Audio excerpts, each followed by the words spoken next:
Mike Missanelli Show, 97.5, The Fanatic. Well, we got a couple topics today we got to discuss about the Philadelphia Eagles, but also about the Philadelphia 76ers. And we need your input today on both of these topics. So, listen, let's get the reality out here, okay? I'm looking at the power rankings for the NFL. The Eagles are number one over the Buffalo Bills right now in the power rankings from The Athletic. Now, I know a lot of people or a lot of other entities would have that reversed or maybe still have Detroit in there, whatever it is. The bottom line is the Eagles, I think anybody who thinks logically, are the best team in the NFC. Therefore, if you are the best team in the NFC, and I think the Eagles are better overall than either the Lions, who are really reeling with injuries, and also the Minnesota Vikings, who I think are a wannabe, they just happen to have a good record. I think the Eagles are better than both those teams. With that, and I think that most Eagle fans would acknowledge what I just said, with that comes the burden of expectations.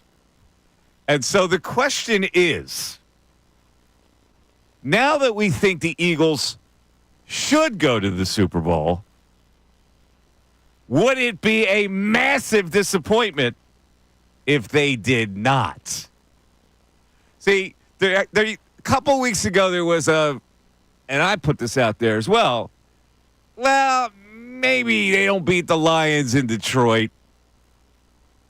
But I completely reversed that after I watched what I saw the Eagles do to the Pittsburgh Steelers. The Eagles should beat the Detroit Lions if they have to play them in Detroit. They should beat the Minnesota Vikings if they have to play them in Detroit. Chances are they're going to get the bye. They're going to host every team, including the NFC Championships, which leaves no room for error at all.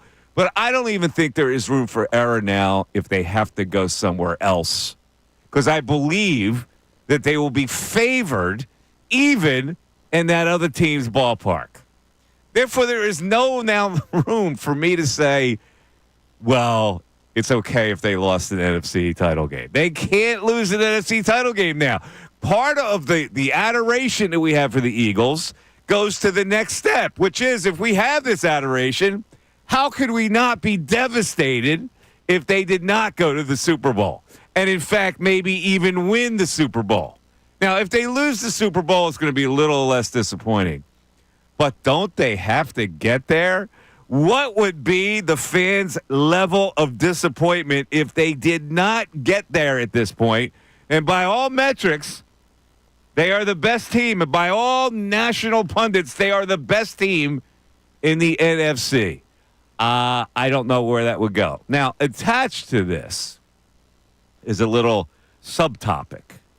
The subtopic being Nick Sirianni.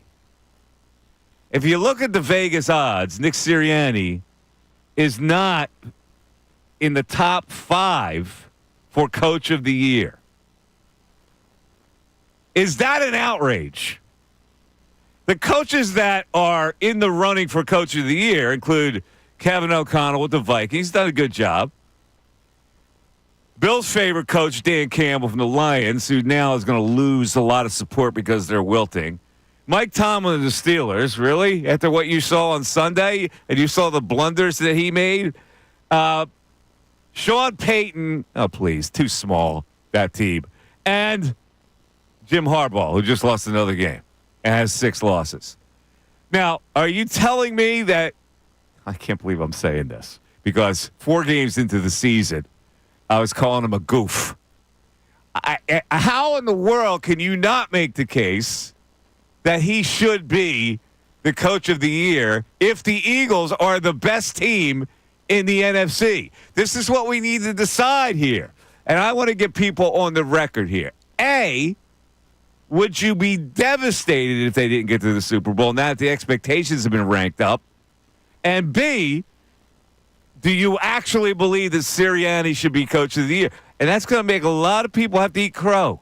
A lot of Sirianni haters out there.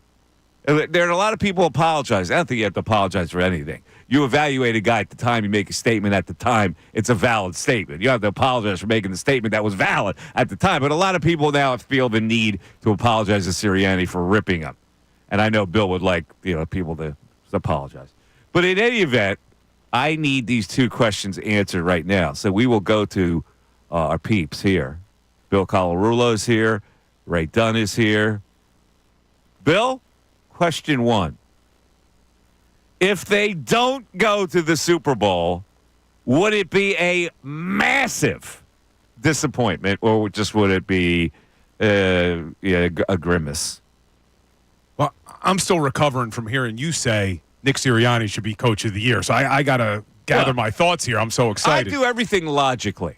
I'm never going to apologize for something I said, but I look at things logically with my own two eyeballs, and I go, if this team is the best team, how could the coach not be the coach of the year? So go ahead. Yeah, but I'm with you. To your first question, coming into the season, I would have said not winning the NFC East would have been a disappointment. A few weeks ago, I would have said just not getting to the NFC Championship game would have been a disappointment. But when you look around the NFL right now and you see what the Detroit Lions are dealing with, when you see that the Minnesota Vikings are 12-2, but you look at who they've played, and I'm still not buying Sam Darnold as a true elite quarterback, and you look at some of these other teams, and then you compare them to this Philadelphia Eagles roster that not only has a great offense that can beat you in a multitude of ways, running the football, throwing the football, two great weapons on the outside, a dynamic quarterback. You then look at this defense, and they literally have the best defense in the National Football League. They don't have any weaknesses. And I can't believe I am saying it, but it's reality. If they don't go to New Orleans, it would be a bigger disappointment than what happened to the Philadelphia Phillies this past season. As great as the Phillies were to start the year, we started to feel it down the stretch as, maybe they're not as good as we once thought. This Eagles team, our expectations are rising because they're getting better and better every single week. And this now brings it towards our Nick Sirianni conversation. Not only are they a good team on the field, this culture is phenomenal. For them to be able to handle the week that they just went through and utilize it to galvanize the team, to respond the way that they did, this culture's strong. This roster's strong. Everything about this team is strong. It's New Orleans or bust, Mike. I can't believe it. You didn't answer the question. What was your original Would question? you be devastated if they did not get to the Super Bowl? Would it be such a colossal disappointment that you would have to reevaluate the things that you appreciated about this team, mainly the head coach not getting to the Super Bowl? I think I would be devastated because, and this goes back to Dan Campbell. If you remember, Dan Campbell, after he blew the NFC Championship game single-handedly with the decisions, he gave a very candid post-game press conference saying, there's no guarantee that we ever get back to this point. And he said he told the guys that. It was a very candid thing to say, but it's reality. You got to take advantage of your opportunities when they're there because you look at this NFC, and with the Lions having their injuries and then really no other powerhouse in the NFC, you don't know if that's the case next year. You don't know if the Eagles have to battle more injuries next season or other teams improve their rosters in the offseason. So it would be devastating because there's no reason why they don't get there. The path is there. What barrier do the Eagles have right now to get to New Orleans? It's really just themselves, isn't it? I mean, if they play their game, who do you look at in the NFC and say, yeah, they could beat the Philadelphia Eagles? I'm not seeing it anymore. Nobody. There's nobody. We've come to that conclusion. Sunday, two things happened. The Lions wilted and are wilting, and the Eagles got stronger. So there is no reason that they shouldn't go to the Super Bowl, which is why I'm asking. Now they've set themselves up for that. So if they don't get there, it's a lot of people think that's unfair. It's not unfair. Once you establish yourself as the best team, it is not unfair now for the fan base to have the expectations that you got to go further. Yeah, but let's play this out. Assuming they are the 1 seed, you're going to have a home game in the divisional round. You'll have a home game in the conference championship. even if they're the 2 seed, you're going to have a home wild card game against the 7 seed, which will probably be the Commanders. And then you have a home divisional playoff game. And then maybe you're going to Detroit. Maybe you're going to Minnesota. I'm not even sure that Detroit or Minnesota goes to the conference championship. Well, but even if they do have to go there, what I'm saying There to you still is should be favorites. I'm with you. Right. They're the better team. All right. Well, we'll talk about this. Ray, I got to ask you, as the younger guy in this threesome here that we have in the studio, would you be devastated now if they didn't get to the Super Bowl? Yeah. Unfortunately, I know you like to think that I would have that longer view of like, hey, this could be something that happens. I've been scarred now by the thought of it's just going to keep happening for my team. You know, this is something where it's going to build. It's tough to get into this thin air. I'm going to tell you something else. It would go down as one of the biggest devastations that we've ever seen. Seriously, if you have the expectations that you're the best team, maybe in football, if you don't get to the Super Bowl, it will be right in that list of devastating losses, just like it was in 2002. Oh, you're putting it on that level. Uh-huh. All right, 610-632-0975 is how you get in. I want to hear from the people. You got to consider this now. What happened on Sunday brought the Eagles up to a different level. There is no more questioning, well, I don't know if they could beat the Lions in Detroit. Now all of a sudden Minnesota comes in, and you know that this team is better than both of those teams no matter where they play them. It's the Mike Missanelli Show. We'll talk about it after this.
Mike Missanelli Show, 97.5 The Fanatic. Yeah, I'm looking at. See, I hate this kind of thing, but I got to acknowledge that he's got to be in the running for Coach of the Year. Here you go. I'll just read some headlines here. Giving Nick Sirianni credit for the Eagles' historic winning streak. There's one. There's the other one. Week 15 NFL takeaways. How Nick Sirianni guided Eagles through a bumpy week. And here's the coup de grace. Okay, I'll admit it. I was wrong about Nick Sirianni. All of these feed right into Bill Colarulo. Yes, they do. Well, Mike, when you look at the Coach of the Year award, right, they usually give it to a coach that's overcome some sort of adversity, whether it's injuries, like last year the Cleveland Browns had all those injuries at quarterback, or it's a team that comes in and overperforms based off of expectations in the preseason. I mean, what more adversity can a coach face than what Nick Sirianni faced all offseason leading into this year? I mean, people wanted him fired in the offseason. People were asking, what does this guy even do? Then they start the season 2-2. People were calling for his job at the bye. Then they come out of the bye, and he has that whole issue with the Cleveland Browns and jawing at the Philadelphia fans. That became national news.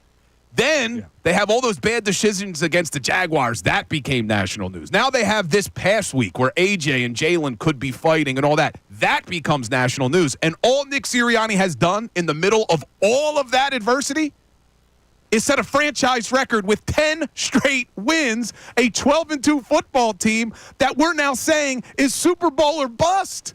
How is he not in the discussion for Coach of the Year?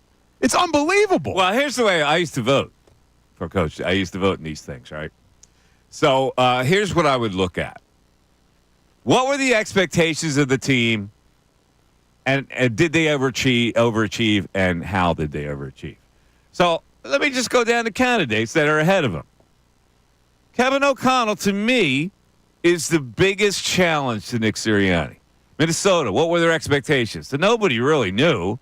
So they have way overachieved. So I definitely would consider him. Campbell, well, everybody knew they were going to be good.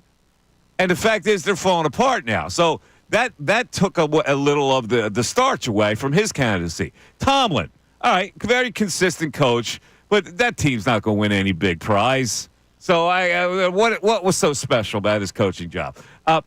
Sean Payton, stop. And Jim Harbaugh, they're a 6-loss team. All right, so to me, the only competition for the guy is O'Connell. And I could understand the argument for O'Connell, especially with them losing, was it J.J. McCarthy in the preseason, and then they turned things over to Sam Darnold. Everyone's thinking, Sam Darnold, this team's going nowhere, and they're 12-2. And I do hate to make the argument of look at who they've played, but you kind of have to do that with the Minnesota Vikings because they're on a 6-game winning streak, I believe. 7-game winning streak. Listen to who they've beaten in their 7-game winning streak, Mike. The Colts, the Jags, the Titans, the Bears, the Cardinals, the Falcons, the Bears. Yeah, you have to look at that. I agree. But nobody thought Minnesota would even be in the picture. Let's be fair about it. So that's a big strength for him. Yeah. But I really think it's a 2-horse race. Did you mention Sean Payton? Because I could see Sean Payton. I said Sean Payton. Yeah, what he's done with Denver. Stop. Sean Payton. What has he done with Denver? Well, he's got the rookie Bo Nix. What has he done, really? They're probably going to make the playoffs, aren't they? Maybe, maybe not. It's not that special what he's done. Yeah, he's got Denver at 9-5. The other argument that people have been making is what Dan Quinn's doing in Washington. They're 9-5. I just think, how do you not look at Sirianni and everything that this team's overcome, and for them to be sitting here at 12-2, Mike, there is a very real possibility that the Eagles could go 15-2. That's got to be a franchise record, right? 15 wins. I don't think they've ever had 15 wins in a season before. They had 14. All right. But we got it. But the bigger issue now is how do fans feel? Let's get to the text board, all right? Let me get the text on expectation for the Eagles now and changing expectations, right? Because this is what it's all about right now. Yes, Leaf from Southwest. I texted a week or two ago, and I could see it from November 26th. He texted us, devastated is a strong word. But now, seeing what this defense has become, I would be totally devastated. I truly see us losing to no one. Go Birds. Well, there you go. And again, I take it back to 2002. That was devastating. They lost that NFC title game at home. Devastating, right? One of the top disappointments of all time. Yeah. Now that this team has set up this kind of expectation, how could it not be similar to 2002? Man, 2002 was bad, dude. And it was poetic. You're going last game at Veterans Stadium. Yes. Tampa Bay's never won in cold weather. All that. Now, obviously, this subplot doesn't have that. But what it has is they're the best team in the league. I'm looking at power rankings. Number one, they're ahead of the Buffalo Bills. You're telling me that if they did not get to the Super Bowl, that would be devastating? And now the odds are starting to reflect that as well, because yesterday I said that the Lions were still ahead of them in the Super Bowl odds. Not anymore, Mike. You got, according to FanDuel, the Buffalo Bills plus 400, the Philadelphia Eagles plus 480, the Detroit Lions plus 500. Now help make this make sense for me. The Eagles have better odds to win the Super Bowl, but the Lions have better odds to get to the Super Bowl. How does that make sense? It doesn't make a bit of sense. It really is. the top seed? They're not, I guess, at this particular – you got to take into consideration what they are right now. They're falling apart. So maybe that's not reflecting that. And we are because, we're doing sports talk radio. But there's no way anybody can tell me the Eagles aren't the best team in the NFC right now. In fact, the people who never even acknowledged that are acknowledging it. Acho went crazy yesterday saying they're the best team. Yeah, a lot of people are on board. Acho. A lot. God bless you. A lot of people are on board with this team being the best team. It's hard to disagree. Like I said this yesterday. They don't have a weakness. Look at this Eagles team right now, and let's try to find a weakness. Where is it? It's not. They don't have one right now, and that's the whole thing. They are the whole. The sum of the parts has formed a whole. Nobody else has that whole, and I mean WHOLE. All right. One more text on the Coach of the Year, Ray. Nick Sirianni, what are they saying? All right, D from Downingtown checking in on both the expectations to Coach of the Year. As of this day and time right now, I do believe the Eagles need to make the Super Bowl Sunday at 5 p.m. this week. After each week, I may change my opinion. It'll look different every week. But saying that Nick Sirianni, I say that Nick Sirianni should be a top 5 candidate for Coach of the Year, no questions asked. All right, here's the thing, and we'll go to a break, and on the other side, we're going to take some calls here. If they lose to the Commanders, maybe that throws a little bit of a wrench into it. Well, now you're a 2 seed, but you still are going to win the NFC East. Yeah, so if they lose to the Commanders, can we still consider them the best team? I don't know. They are good enough now where they should not lose to the Commanders. All right, 610-632-0975. It's the Mike Missanelli Show. Back after this.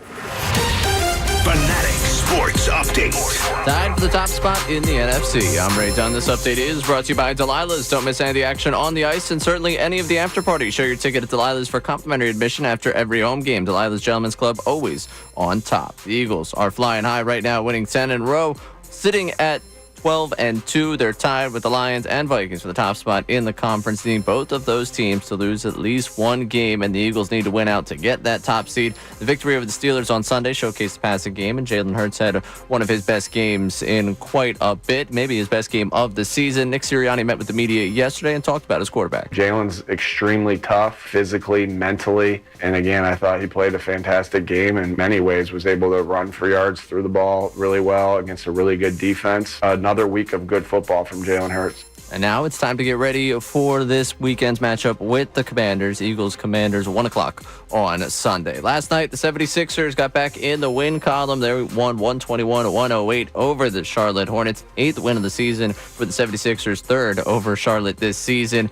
40 points for Tyrese Maxey, 33 points for Paul George in that victory. This update's also brought to you by Ace Hardware Home Services. Got a leaky pipe, having issues with your heat? At Ace Hardware Home Services, they're around the block with everything you need to fix it. They've got the pros to keep your home humming all year long. Ace Hardware Home Services. I'm Ray Dunn, the home of the 76ers and the Flyers. 97.5 The Fanatic and 97.5thefanatic.com.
Take advantage of Window Nation's 50% off sale on all style windows, plus make no down payment with no payments, no interest for 12 full months.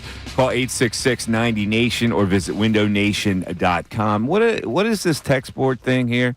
This is not the first time people have said this, but somebody on the YouTube chat said, what, Bill? Yeah, so we're coming up on almost 100 shows, and I'm still hearing this from people. So Dan Shotguns on YouTube says, how am I just now finding out that Mikey Miss is back? Thank God I came back to listen to Philadelphia Sports Radio. People, tell your friends, tell your family. We've been here since August, and people still don't know about the Mike Missanelli show. I'm back, baby! As George Costanza would say. Wait, so what? Apparently the news comes to that guy's house by Pony Express? I guess so, Like, come on man. now. Follow the news. I guess I'm back. Tell your friends and neighbors we're having fun with this show. It's a great show. We still got General Knowledge Wednesdays. Exactly. By the way, Mikey Miss got accosted by some street punks last night. Uh-oh. Well, you're here, so that's a good thing. And I'll tell you the story a little later. You had to teach some people. You don't mess with Mikey Miss? I don't know because there were three of them. So it was something that I haven't experienced. I haven't been accosted walking through Philadelphia ever, right? But last night I took a train in to meet my buddies for dinner, and on my walk from the train suburban station to the Capitol Grill, a little bit of a problem. Tell you about it a little later. When you mess with the bull. I want to ask what anybody would have done about this. All right, it's a dilemma because it's a dilemma you can't win.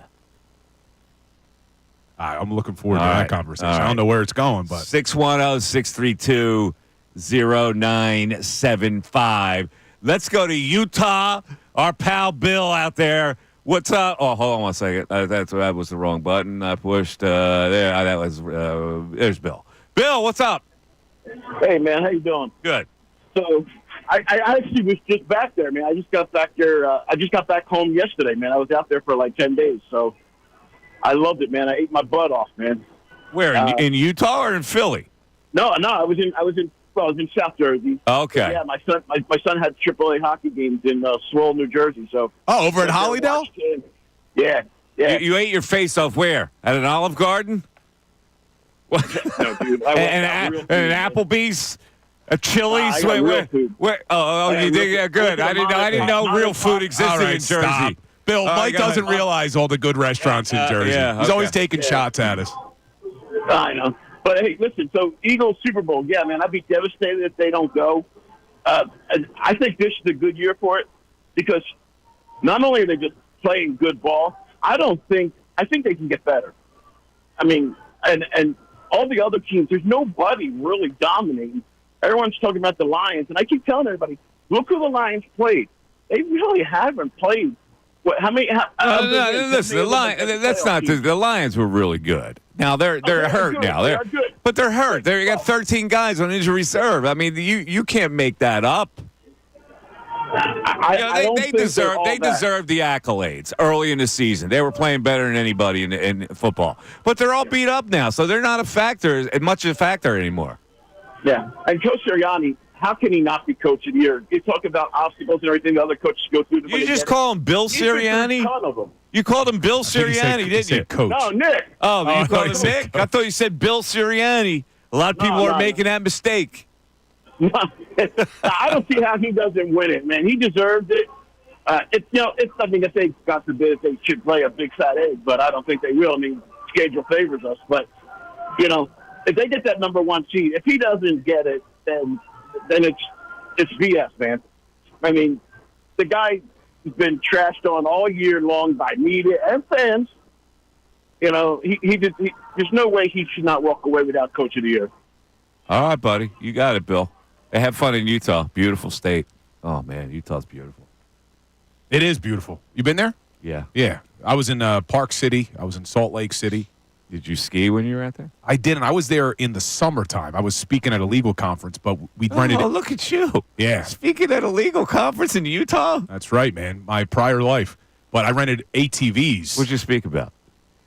I spoke about how you could utilize technology to improve employee performance and the client experience.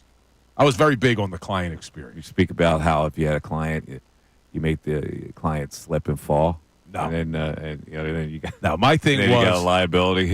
My thing was lawsuit against the stairs maker. my thing was all about how people usually don't view attorneys in the best light. So I wanted my clients to feel very appreciated. It was all about customer service. Oh, look at you! All about customer service. So much good. Yeah, here's what's crazy, by the way. I'm looking at the list of NFL Coach of the Year winners over the last few years. Maybe we don't want Sirianni to win Coach of the Year. Listen to this list. Kevin Stefanski won it last year, understandably so. Well, the Browns are a mess this year. The year before, Brian Dable, he may be gone at the end of the year. 2021, Mike Vrabel, he's out of a job. 2020 was Kevin Stefanski again. They still haven't won anything. 2018, Matt Nagy, he's out of a job. 2016, Jason Garrett. You're saying it's a jinx? I don't know. I mean, you look at some. Has Andy Reid ever won a Coach of the Year award? Yeah. When did he win it? 2002. 2002. Exactly. What did Mike just say was one of the biggest disappointments in Philadelphia Eagles history? 2002. Yeah, the vote was taken before that game. Maybe we don't want this guy to win it. Yeah, Ron Rivera won it in 2013. No, listen. The votes are taken before the big game. I understand that. So that's the only thing I have to measure. And by all measures, there's two candidates for me. O'Connell may be a little ahead of him because the Eagles are always considered a little better of a franchise. But coming into this year, nobody knew about the Eagles. Nobody had any idea how they were going to be. So I think he wins points. Now, it is a weird reversal that a goof could actually win Coach of the Year. Well, I'm not so sure. Look, we've had this battle for months. But we've said he's changed. After the goofiness somebody got to him, he's been a mature leader, except for the fact that he got in Jalen Carter's face on Sunday. And then they hugged it out on the sidelines. He talked a little bit about it yesterday. Yeah. By the way, quick trivia for you. Who's won the most Coach of the Year awards in NFL history with 4? I don't know. I'll give you a hint. It's the 60s and the 70s. 60s and the 70s? Yeah, 2 different teams. Baltimore Colts, Miami Dolphins. Baltimore, Shula. Shula. Yeah, Don Shula's won 4. Belichick and Chuck Knox have won 3 apiece.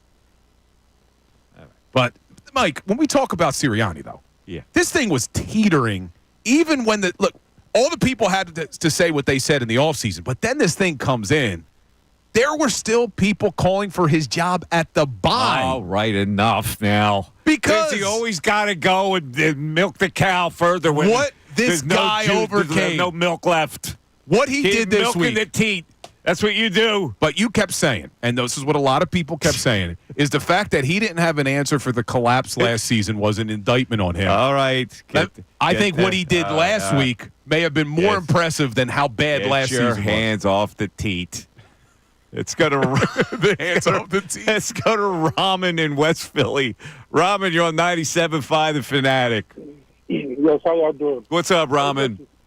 Ramin. I don't know how you say Ramin, but Ramin. Oh, I'm sorry. It's Ramin? Okay. My bad. Yeah, I totally agree with you. Total bust. Like, at this point, I'm thinking about if we don't win a Super Bowl is a bust. Because how I look at it like this, because as Eagles fans, let's be truthful, right? I didn't even think that we was going to beat Baltimore and Pittsburgh, right? At the same, same time. Yeah, right? I get you. So how we beat Pittsburgh, like it's unheard of. Like we had the ball for 10 minutes. We was on the 3-yard line, and they kept talking about the whole media.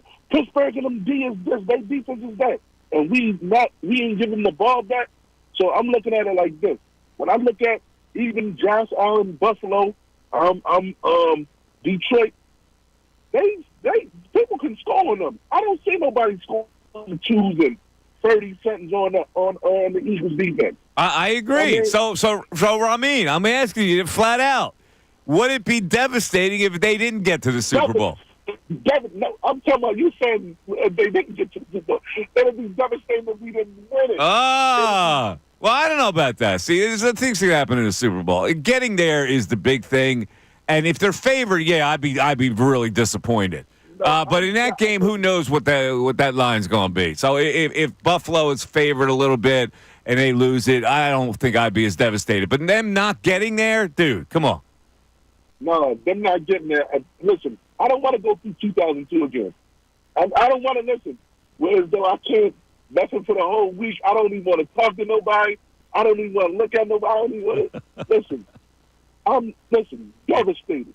Like I said, my expectations is high now. When I look at all the other teams in the NFL, even the AFC, and then, like I said, Buffalo, Kansas City, I don't see these last couple of weeks. They want to talk about Josh Allen. Oh, he put up 40-something. But teams are putting up 40-something on them too. Yeah. So I don't think nobody this I feel even Detroit and on the AFC and Buffalo them get there, whoever get there over there. I don't care.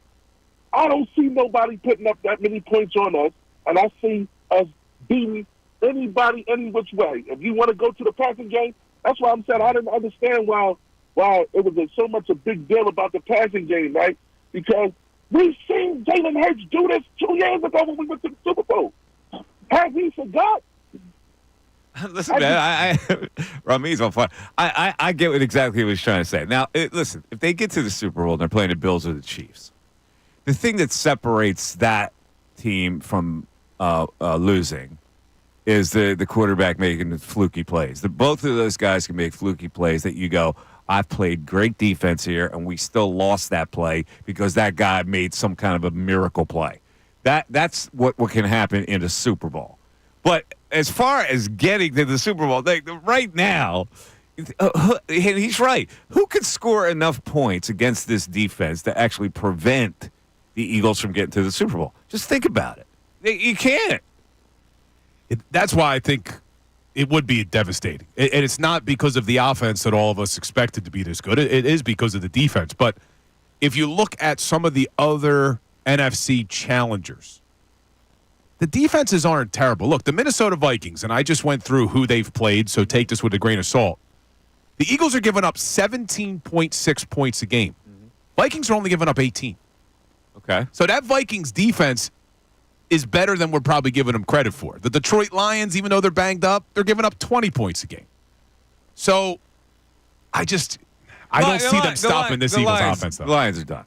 Yeah, the Lions are done. They've given up 40-plus in 2 straight games, which is an indication of where they are right now. Yeah, with all those Minnesota injuries. Vikings, I think they're a mystery team. I don't know whether to take them seriously or not.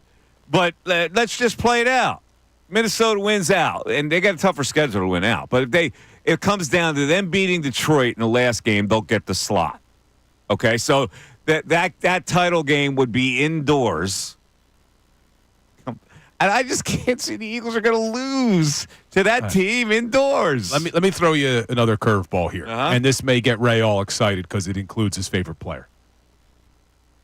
Are we ignoring the Packers too much?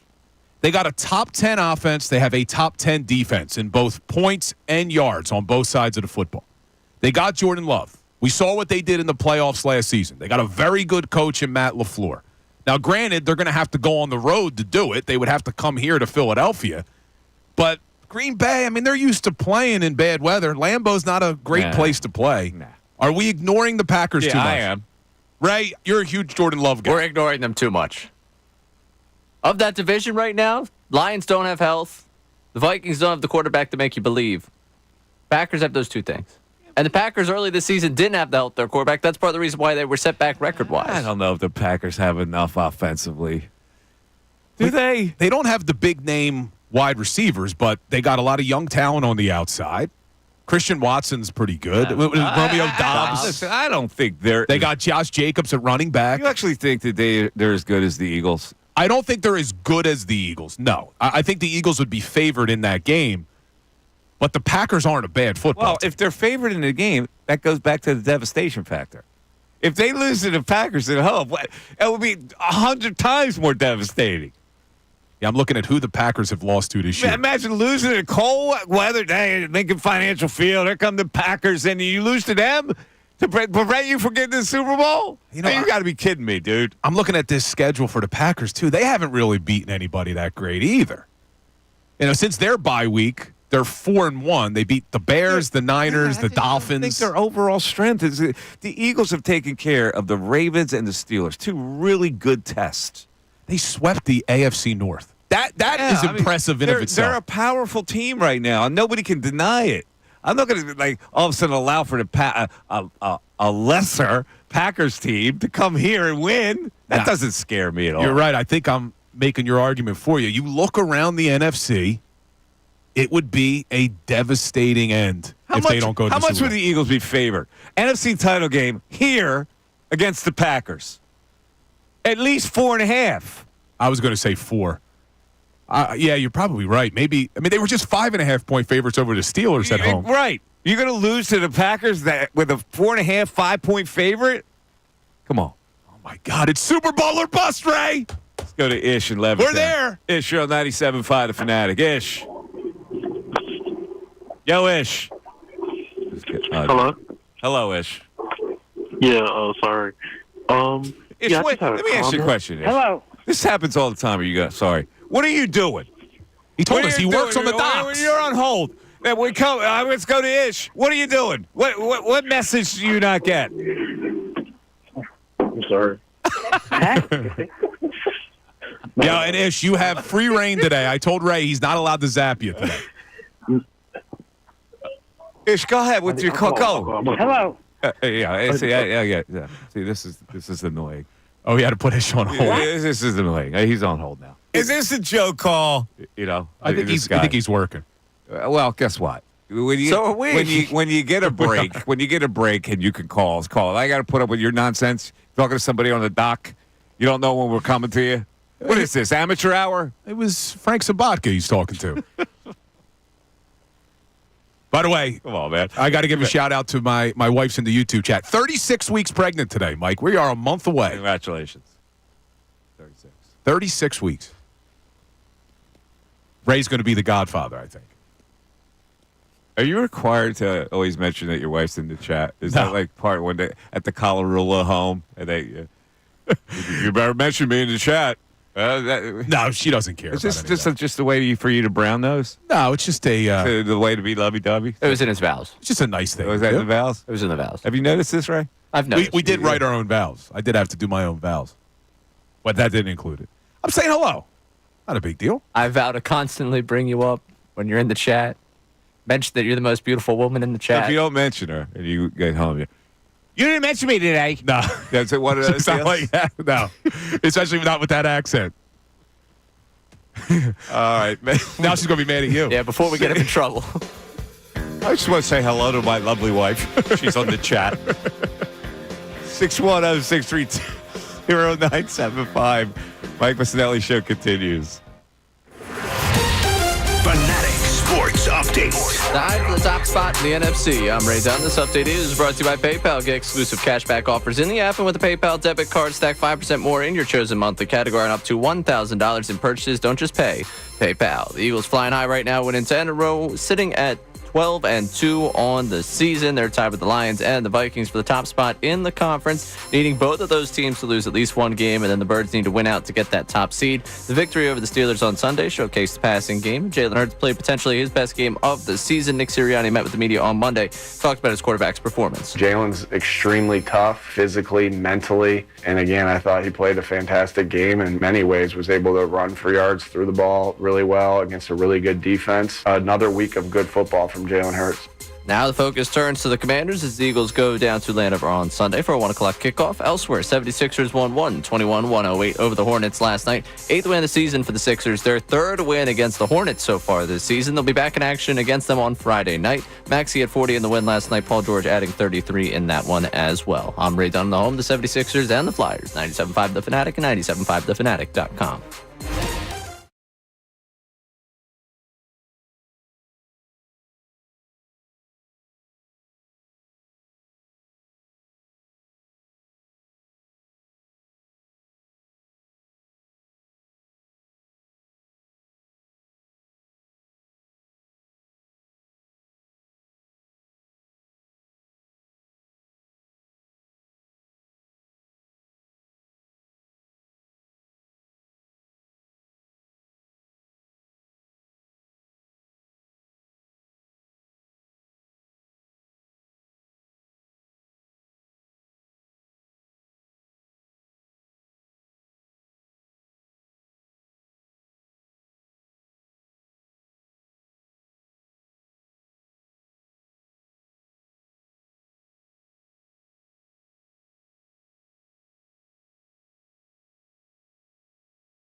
season greeting to the people out there.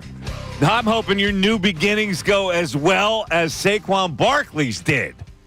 Such a smart little That guy. is profound.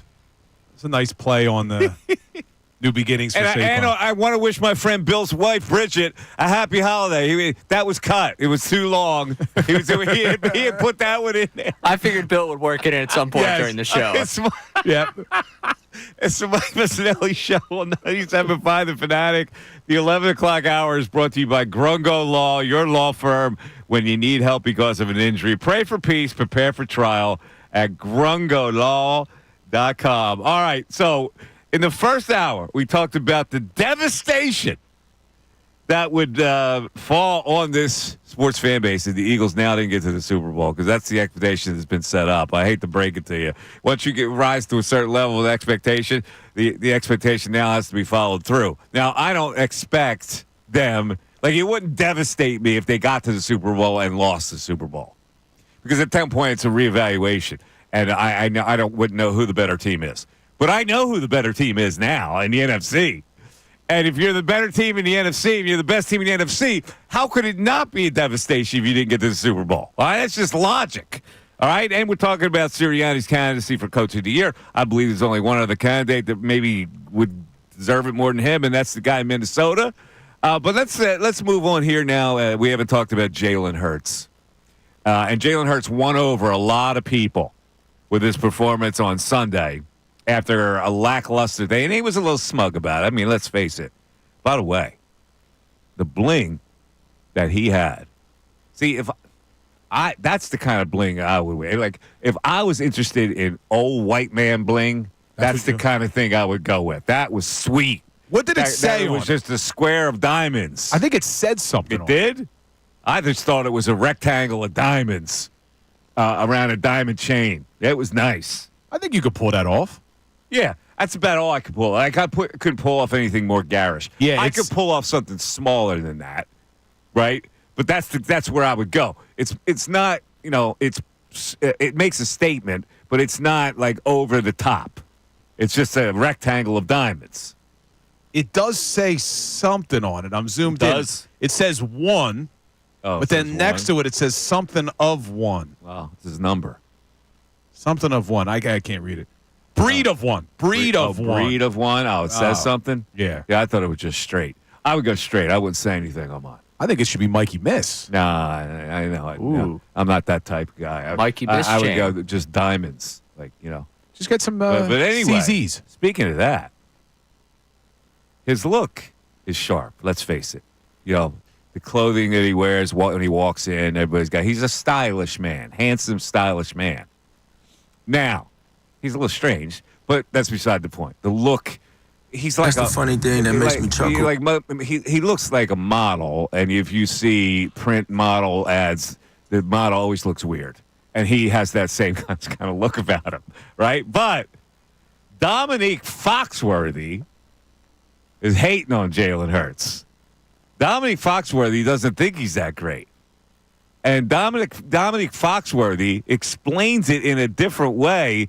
Let's play what Dominique Foxworthy had to say. Where was this, Ray? Is this his own show? This is Get Up This Morning on ESPN. Oh, he's on Get Up This Morning. Here's what he had to say about Jalen. Jalen Hurts is benefiting from pretty privilege. Because he got up on that the press conference after the game, and he acted like he was Josh Allen. Look at this man with his cane gold, looking like Nino Brown. New Jack City, baby. I'm my brother's keeper. Yes, I am. We're all with $3,000 million trillion worth of diamonds on his neck, and he acted like he just went for 400 yards for 3 weeks in a row. Man, you had one good week passing, and everyone forgets it when he started batting his eyes at you. I could see Graziano in the meeting got all uncomfortable. Was like, oh, I think he's the best quarterback in the league. Yeah. Oh, wow! He's got pretty privilege. Wow! Where did that come from him? Nino Brown, Kegel. My brother's keeper, he went on with him. My God. Wait, Foxworth, he's never played against him, right? He's been out of the league for a while. Looking at Fox. Yeah, Foxworth hasn't been in the league since 2011. What's he hating on Jalen for? So he says that he plays one good game passing and everybody forgets because he's so pretty? That's what he's saying. that he's got the advantage of being pretty, which makes people overvalue him as a quarterback. No, the reason people value him as a quarterback is because he wins a ton of football games. The guy's got an unbelievable record.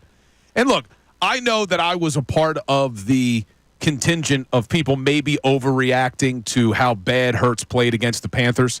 And if we go back, he didn't play well against the Carolina Panthers. There's some that would argue otherwise, and you're wrong. He played a very poor game. But for Foxworth to say we're overreacting to one good game, I think maybe it's we overreacted to one bad game. Let's face it. He was a little smug up there. He was smug. But smug.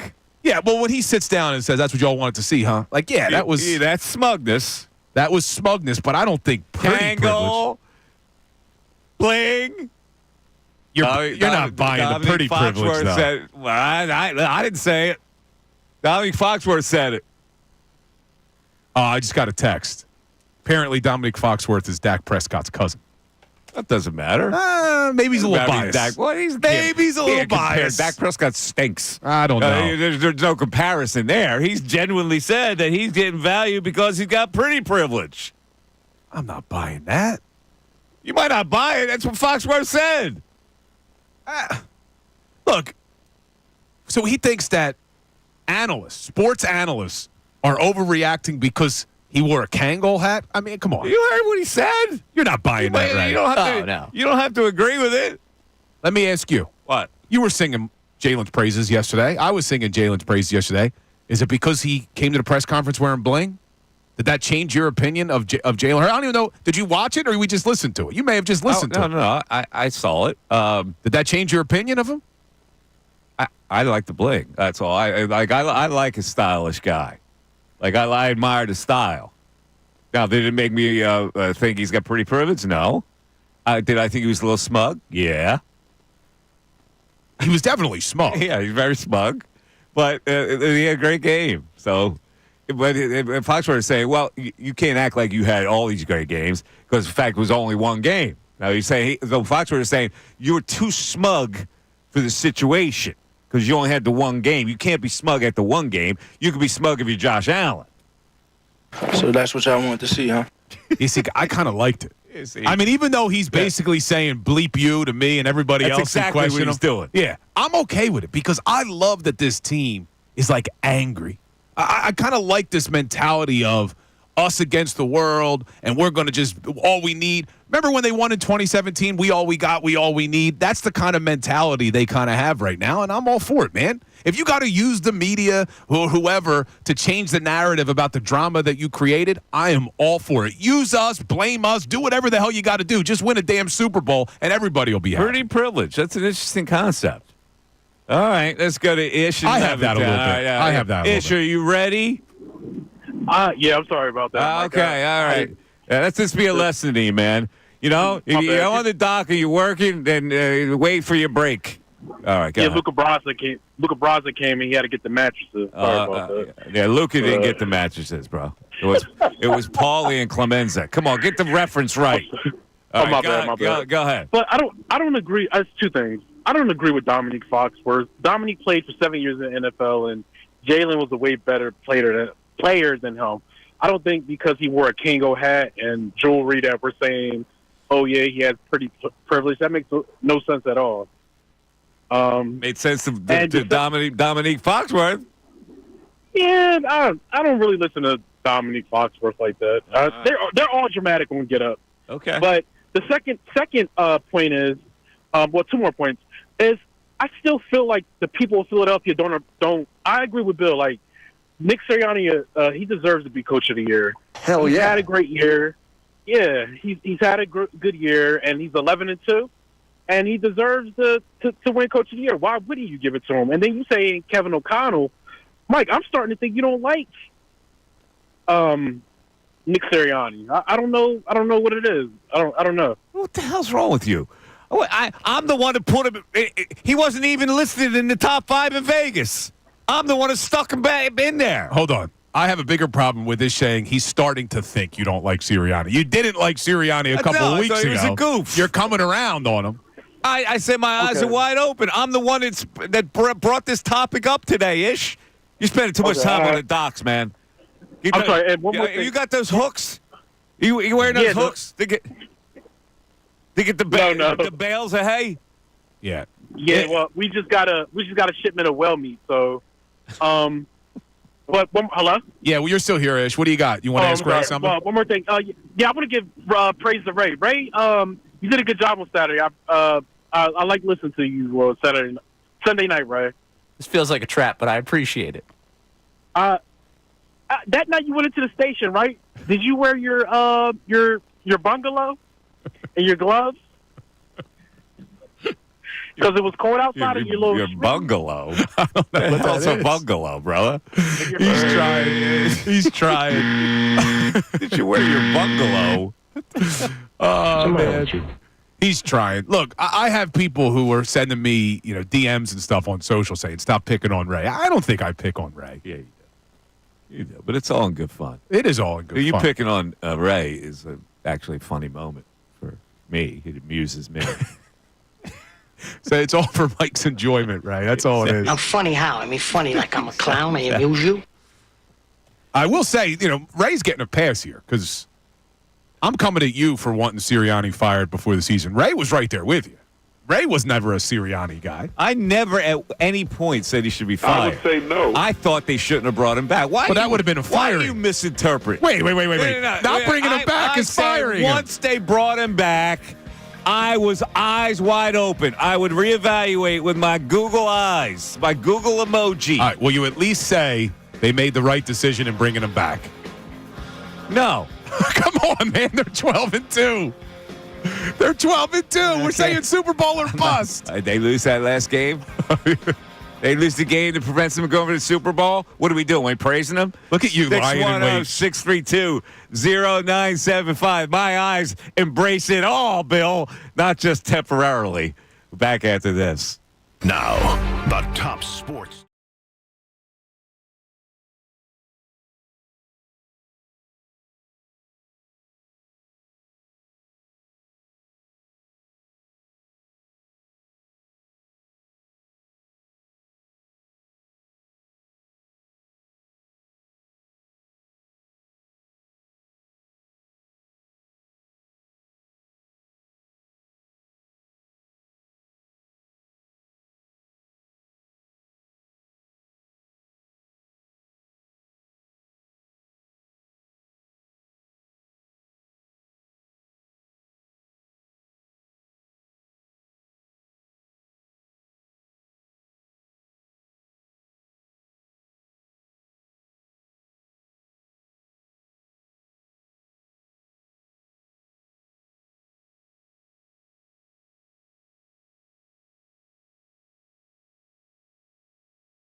Show 97.5. Now, here's how you get in. 610-632-0975, either by telephone call or by text. We'll get back to the calls and the text in a second. So in the 10 o'clock hour, I revealed that I got accosted by some street punks last night.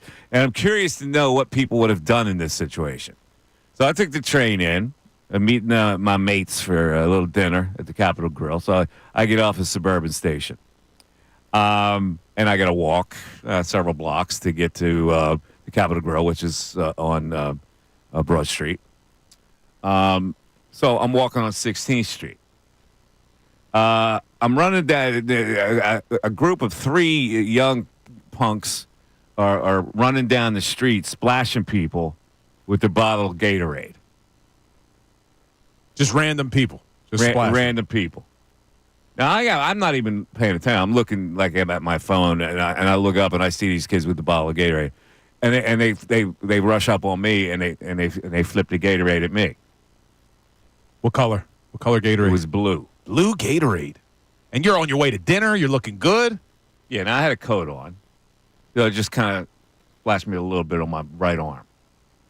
So what did you do? So my instinct is to stop and, teach them that they don't do that. You MF punk.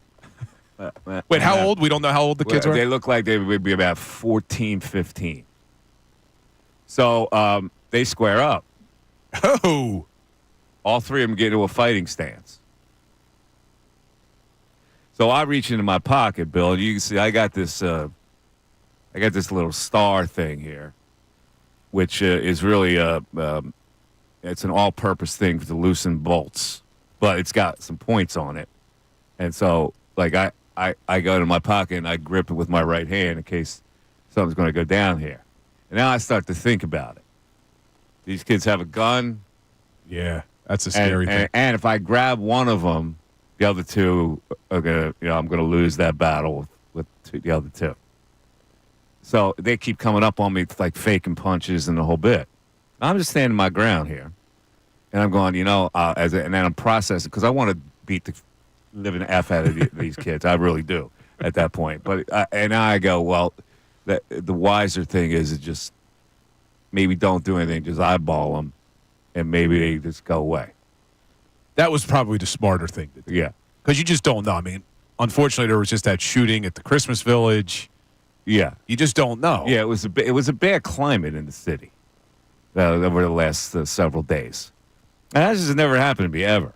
Usually I walk and I got no problem. And you didn't have Ray with you to intimidate. No, I didn't have anybody with me. I mean, Ray would have definitely ran if Ray was with me. Most likely, yeah. If I had you, Muscles Marinara, they would have ran too. No. But it was just me against 3. So I just eyeballed them, and they kept talking crap, and like faking they were coming up on me, and I just eyeballed them and stood my ground, and they eventually kind of ran away.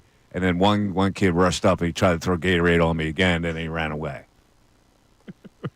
It's just so stupid to throw. What's the point of throwing Gatorade on somebody? Yeah, well. Yeah. I mean, outside, maybe they were celebrating you like you would a coach at the end of a game. You pour Gatorade on. They were. This is the hooliganism. Yeah. I probably would not have squared up. What I would have been. What would you have done? I would have looked at them like, come on, guys. Like, why? What's the purpose of this? And then they probably would have laughed and ran away. You're going to try to reason with them? Yeah, I'm not going to try to fight them. What's the purpose of this? I wouldn't have tried to fight the kids. Come on, kids. Yeah, like, what are you doing? Why? Your parents be really disappointed. Yeah. Come on. Yeah. That's not how you act. I go, okay, well, this that guy could be getting attacked here. There was nobody on the street that was walking at the time except me. So I just grabbed the point of this little thing, and I gripped it in my right hand. Yeah, I think you got to just keep. What else to do? Unfortunately, in today's world, you probably got to just keep walking because you don't know what you're dealing with. You just don't know. Yeah, and that's what I started to think. And a nice night could have turned into a tragedy. Fatality. Yeah. All right. So people are telling me. Here's the other part of what people are telling you. No, they're saying that my arms are just for show. Then. Yeah. Well. No, you don't.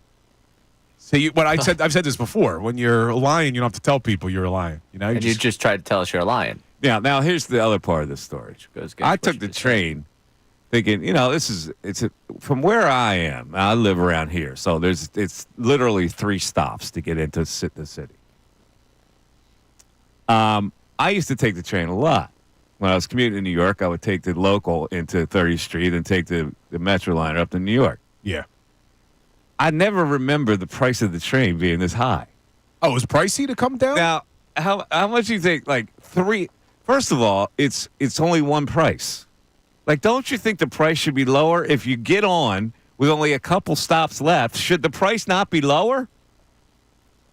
Yeah, you're probably right. Because how long could it go? How many more stops could you go? It's a 15-minute ride from my stop into the city. Anything more than $5 is too much. It's $7. That's too much. $7 for a 15-minute train ride. $7 in, $7 out. You realize now, I'm paying, like, if I find, I usually park at that Macy's parking lot, which I think is like $22. Now I'm thinking, all right, I'm getting a bargain here. Just take the train in, so relax. I don't have to fight rush hour traffic. I'll take the train in, 3 stops, boom, I'm in. $7. $7. That's an outrage. And they threw blue Gatorade on you. And I got blue Gatorade. You're not really making. I'm saying this is the line that goes from Paoli all the way into the city, right? Now, if you take it from Paoli, that's a long ride. That's like an hour ride in. That should be $7. If I take it in Wynwood, 3 stops, should it be the same price? No, it should not. But you realize would say no. Right now, you are making the case against the Sixers arena going downtown. Because now people are saying it's not safe, it's too expensive. No, it will be safe because it takes you right there. You get out of the station, you're into the building. You don't have to walk 4 blocks like I had to. Yeah, you're preaching to the choir. I'm okay with it being downtown, but this is what people are worried about. I'll pay a price if I have to be in a train for a long time. 3 stop, 15 minutes, the same price that Mr. Paoli, who got on an hour ago. You know what's ironic about this? You're complaining about a $7 train ride, and you went to the Capitol Grill for dinner. You know what I mean, Ray? That's $7 more that could have gone to the waiter. Yeah. For what that steak probably cost you, I don't think the $7 was a big deal. $72 for that ribeye. Worth every penny, though. Bone in. Aged. 610-632-0975. Mike Missanelli Show continues. Fanatic Sports Update. Now for the top spot in the NFC. I'm Ray Dunn. This update is brought to you by the Bare Knuckle Fighting Championship. Coming January 25th, the biggest fighting event ever to hit Philadelphia, Knucklemania 5 from Bare Knuckle Fighting Championships, Saturday, January 25th at Wells Fargo Center. The Eagles are flying high right now, winning 10 in a row and sitting at 12-2. They're tied with the Lions and the Vikings for the top spot in the conference, needing both of those teams to lose at least one game, and the Birds need to win out to get that top seed. The victory over the Steelers on Sunday showcased the passing game, and Jalen Hurts played potentially his best game of the season. Nick Sirianni met with the media on Monday, talked about his quarterback's performance. Jalen's extremely tough, physically, mentally, and again, I thought he played a fantastic game in many ways, was able to run for yards, threw the ball really well against a really good defense. Another week of good football from Jalen Hurts. The focus now turns to the Commanders as the Eagles go down to Landover on Sunday for a 1 o'clock kickoff. Elsewhere, 76ers won 121-108 over the Hornets last night. It's the 8th win of the season for the Sixers, the 3rd against the Hornets. They'll be back in action against them again on Friday night. Maxey at 40, Paul George at 33 in the win last night. I'm Ray Dunn on the home of the 76ers and the Flyers, 97.5 The Fanatic and 97.5thefanatic.com.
Gentlemen, today is Eagles Coordinators Day, and I'm especially interested in hearing what Kellen Moore has to say about that change in the offense. So let's go to coordinator Vic Fangio, who is up right now.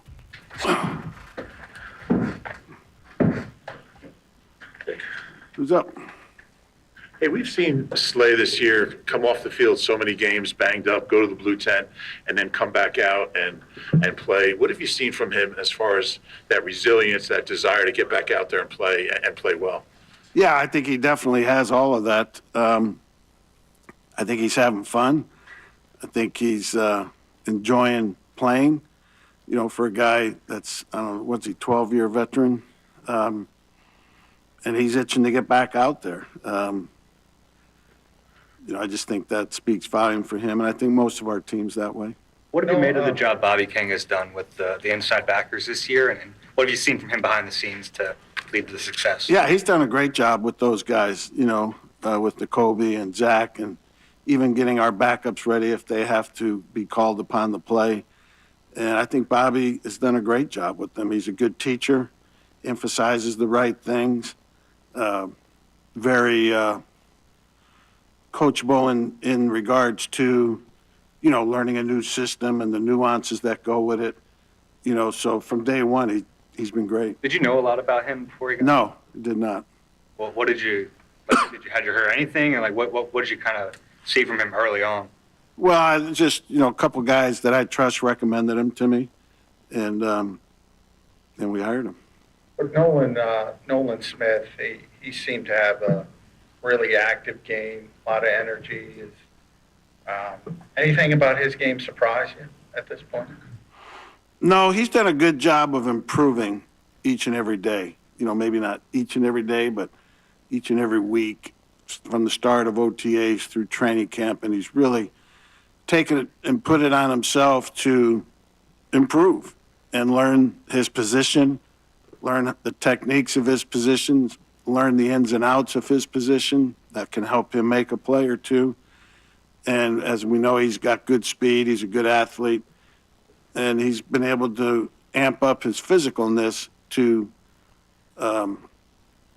you know, make up for his lack of size, ideal size for the position. As impressive as it was when he jumped over Jalen Warren, would you have preferred he not try to jump over the running back there? Yeah, obviously.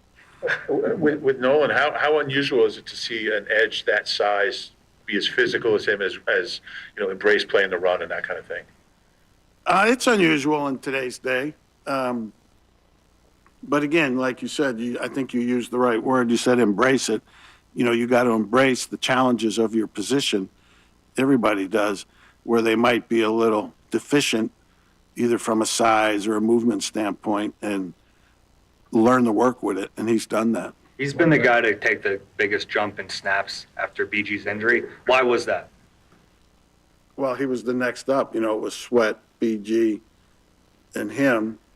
So his kicked up, and Hunt's have kicked up. What does Isaiah take over as the dime? Just that Isaiah is a good instinctive football player. He's got good cover ability, and we just wanted to get him on the field for those reasons. Bryce Huffman has missed his minimum 4 games. Is he any closer to returning at this point? Do you expect him back? You know, I don't really know the answer to that. We'd have to start his window and then see where he is out on the practice field. What have your conversations with Jalen Carter been like after the personal foul? Yeah, I mean, it was handled at the time by Clint and Nick handled it yesterday in the team meeting. And obviously penalties like that we can't have, but I think it'll be a good learning experience. He's a guy that plays with a lot of fire. What's it been like, you know, trying to make sure that's channeled in the right way since you've been with him? That's just it. We got to make sure it's challenged in the right way and not in the wrong way that can hurt the team and hurt himself. Do you think that's best taken care of by head coach, position coach, and maybe teammates too, rather than you? All of the above. I mean, I think at the time it happened, you know, Clint handled it. Nick got involved in handling it. I'm sure the teammates on the field did at the same time.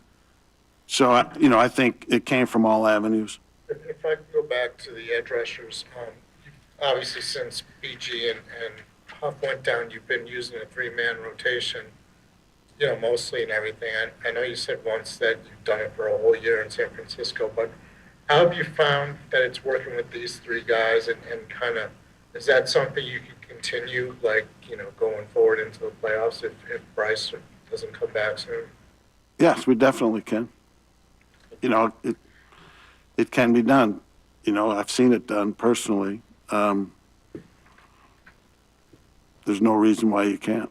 When it comes to young cornerbacks, your experience with that, is it easier to teach those guys press or off man? Because Quinyon has been special, it seems, from that perspective. Yeah, I think it's an individual thing. Number one, their background, what they did in college is a barometer early on, what they're comfortable with.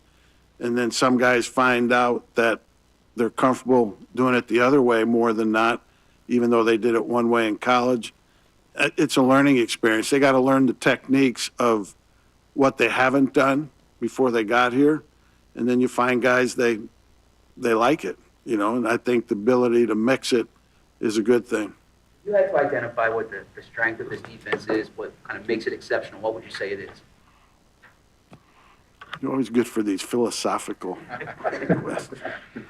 We're just playing good. I think all the guys have pride in their own performance, pride in the entire unit's performance, and and they're playing good.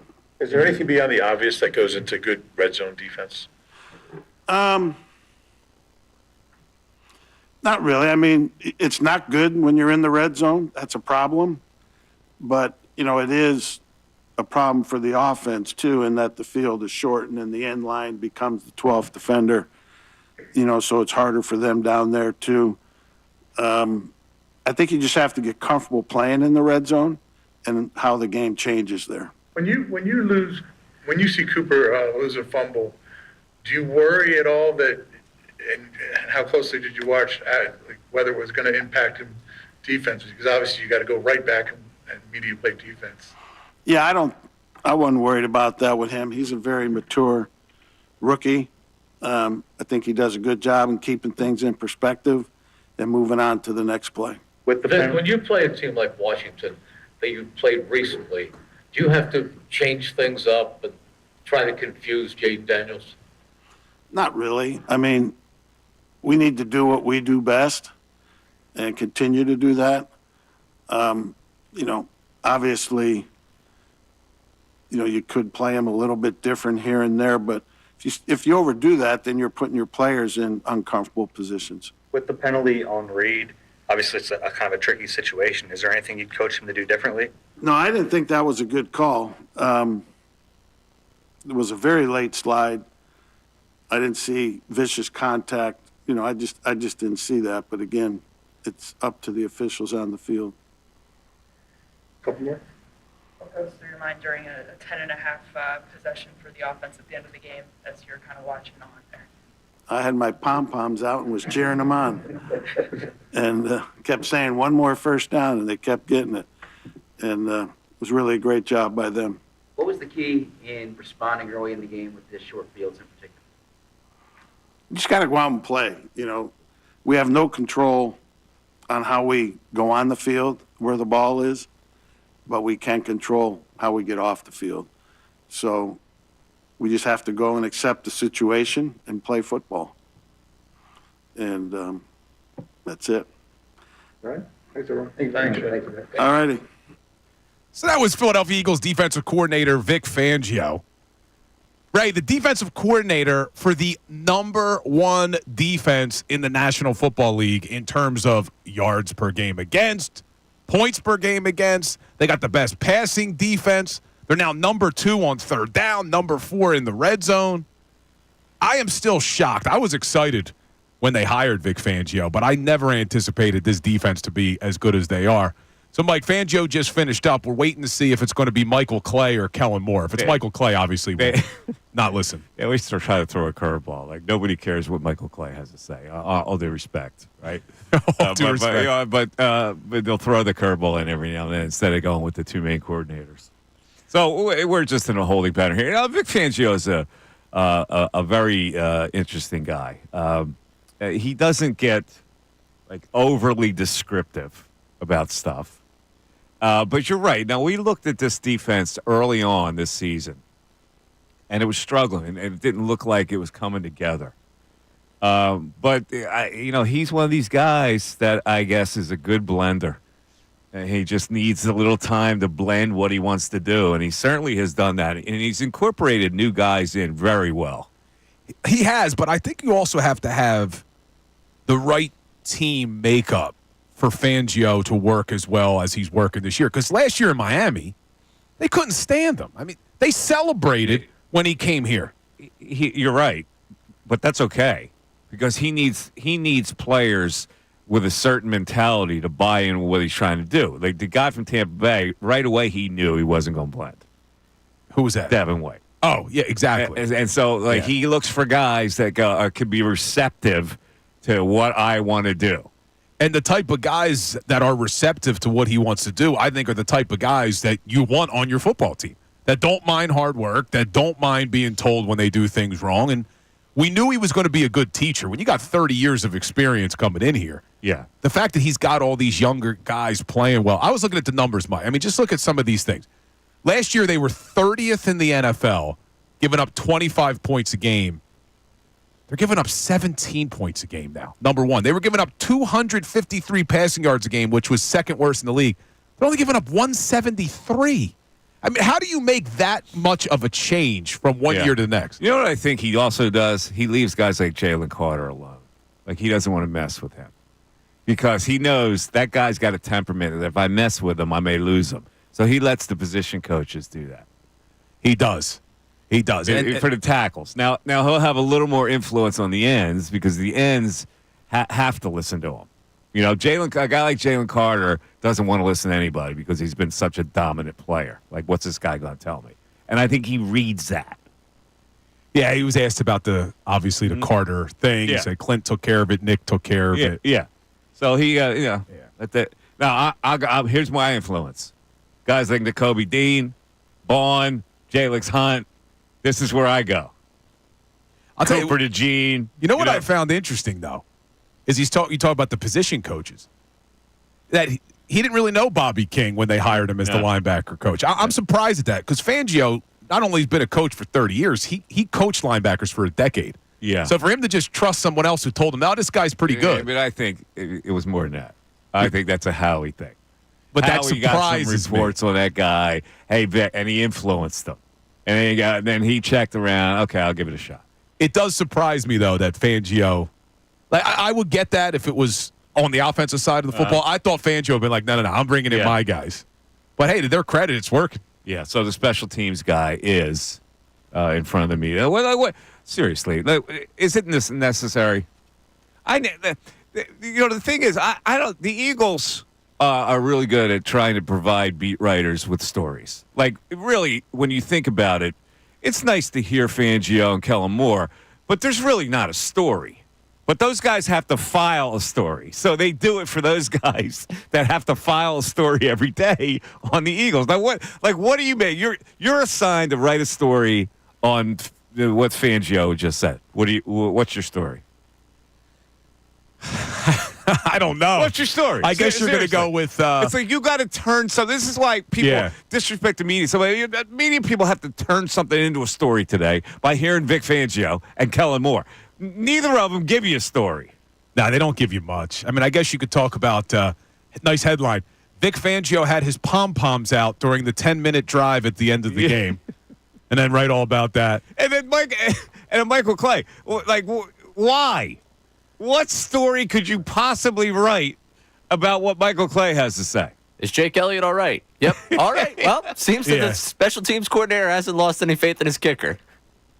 Well, I'll tell you, Michael Clay, and I don't really care what he has to say, but 2 years ago, we started the show saying a lot of people didn't want Sirianni back. 2 years ago, after they lost the Super Bowl because of that, what's his name? Cardarius? Is that how you say his first name? Cardarius Toney punt return.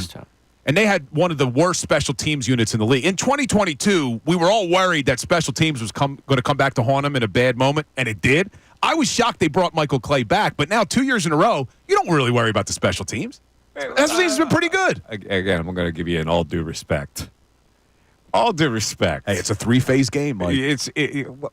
What do you possibly? What are the intricacies of teaching special teams except for stay in your lane? We're going to kick it to this side. We're programmed here and putting athletes on the field who can play special teams. What beyond that? Am I missing something here? You have a playbook, like a 100-page playbook about special teams? No. It's about effort and discipline and putting guys in the right lanes and don't stray. Be disciplined. However, one of the best CEO coaches that we've seen in recent years is John Harbaugh. And you remember how he started his career. He was a special teams coach for Andy Reid and the Philadelphia Eagles. I get it, but let's not get carried away with how intricate it is. Well, look, the punt returns and all that. I mean, my point is there's no need to have a special teams coach address the media. No, speaking to the media, no. But it's a necessary person for the team, but not. We don't need to hear from Michael Clay. No, we don't. And I think, was it Chip Kelly that hired Michael Clay? I think it was. Was it? Doesn't he go back to those days? Chip Kelly is busy preparing for a big game, college football game. Who do they have? Tennessee, don't they? Yeah, Ohio State played Tennessee. Yeah, I think that's right. First round of playoffs in Ohio State, where it's going to be chilly. So they're saying Tennessee also has to come up to that cold weather, which makes Ohio State a really good play. Even though I don't know what the line on that game would be, but Tennessee is I think the higher ranked team. Maybe I don't know. But speaking of that, and I'm going off track here because we're still waiting for Kellen Moore. Did you see the Penn State situation?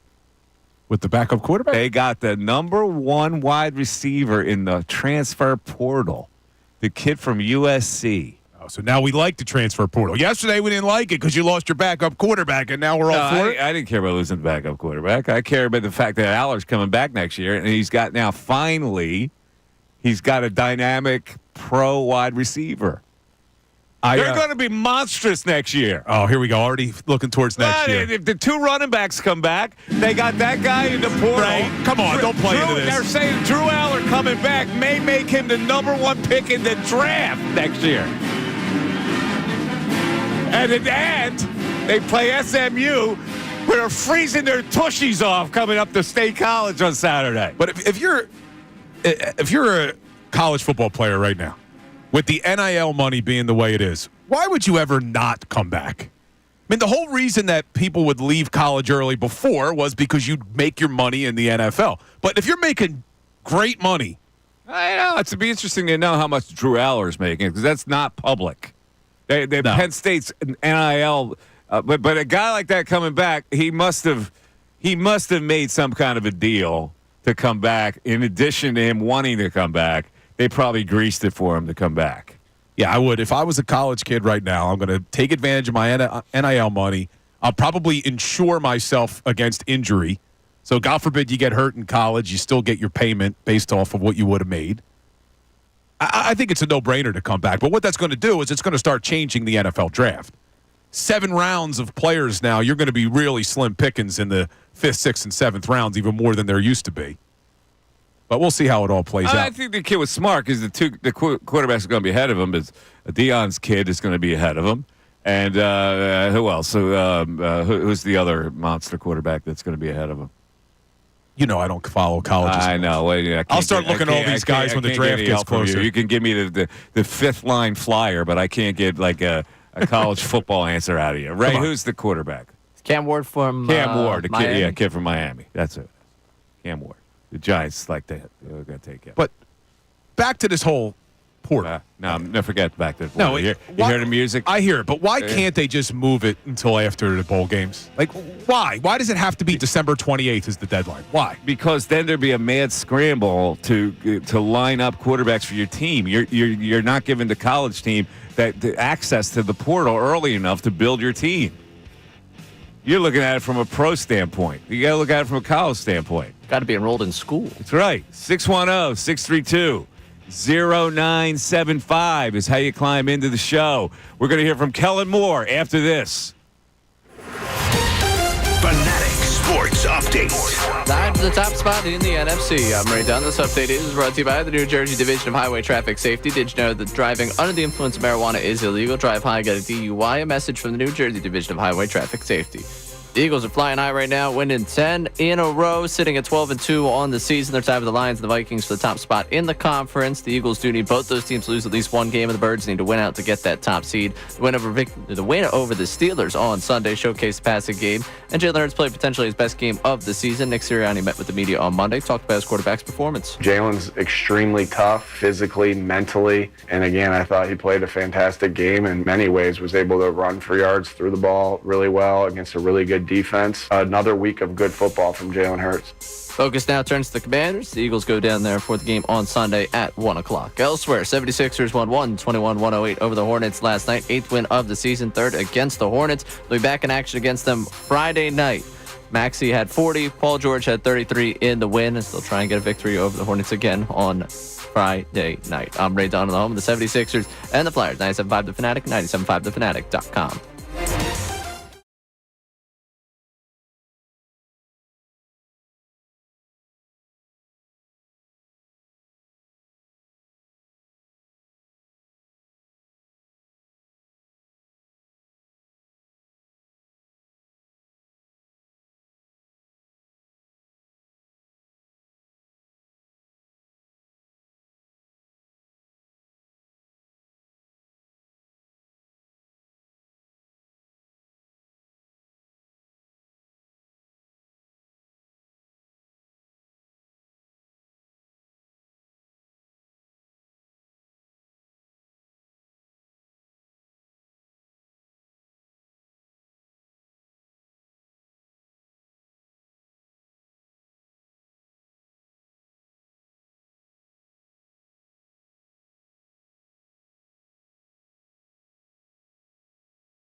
Thanks for listening, everybody. Tell your friends and neighbors. 12 o'clock hour is brought to you by Service First Heating and Air Conditioning. Get 0% financing for 72 months. Get a $500 rebate when you purchase a complete heating and cooling system from Service First. Learn more at ServiceFirstHVAC.com. So we heard from Vic Fangio. We didn't hear from Michael Clay. Unfortunately, I know we deprived you of great information. But we also have the news at noon coming your way. But first, very interesting. Here comes the offensive coordinator, Kellen Moore. They changed it up a little bit last week. Here's the O coordinator. Hey, you've been around Doug Nussmeier at a few places, known him for a long time. What specifically has he, I guess, had a positive effect on Jalen with over this past 6 months? Yeah, I've been fortunate to be around Doug for a long time now, going back to Dallas and LA and now here. And so, I just worked with him in the quarterback room for a long time. I think what makes Nuss obviously is obviously his experience. He's been a long-time coordinator in college football at a lot of big-time schools and had a ton of experience there. I think he does an excellent job with just the details and fundamentals of the position and just hammering that in each and every day, each and every week, tying the QB's footwork to the pass concepts and making sure we're all have the right timing, the anticipation, and all that sort of stuff. And he does an excellent job preparing those guys. What was clicking for you guys in the passing game? I mean, you started going with it early and then, you just kind of kept going. What was kind of working for you guys? What did you see? Just thought our guys did a really good job of just playing with great fundamentals. I thought our receivers did a great job with route discipline, coming off the ball. Jalen did an excellent job of working through his progressions, getting the ball out of his hands. Protection was excellent. I thought our guys did a really good job early in that game, finding that rhythm and playing at a high level. Zone read being a big part of what you guys do. How are you managing with Jalen's finger? He said it was, influencing his play on Sunday and the other aspects of, offense for him. Yeah, obviously Jalen's ability to run is obviously a crucial aspect for him. And so, there's still an element of it. Obviously he showed that on Sunday that he still played at a really high level with it. Obviously, there's circumstances, situations we got to be aware of as we go through this. But each and every week, there's different things that come up. Maybe his hand or whatever was this past week. But I thought he did an excellent job. He handled it well. He was under center for sneaks, and so it didn't limit us too much. On the empty sets, why were they effective, and what do you like about them? Empty obviously does a really good job of defining the defense. Certainly there's pros and cons to every formation. There's not as high of a likelihood of you running the football.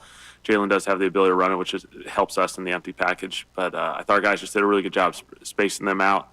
Obviously, we kind of made the decision as the week went on. Just felt like it was a good thing for them, a particular opponent, based off how they were playing empty. And so it worked out well. Was that about rhythm as well, using a little bit more empty? Jalen talked about getting in that kind of rhythm after the game. You just mentioned it.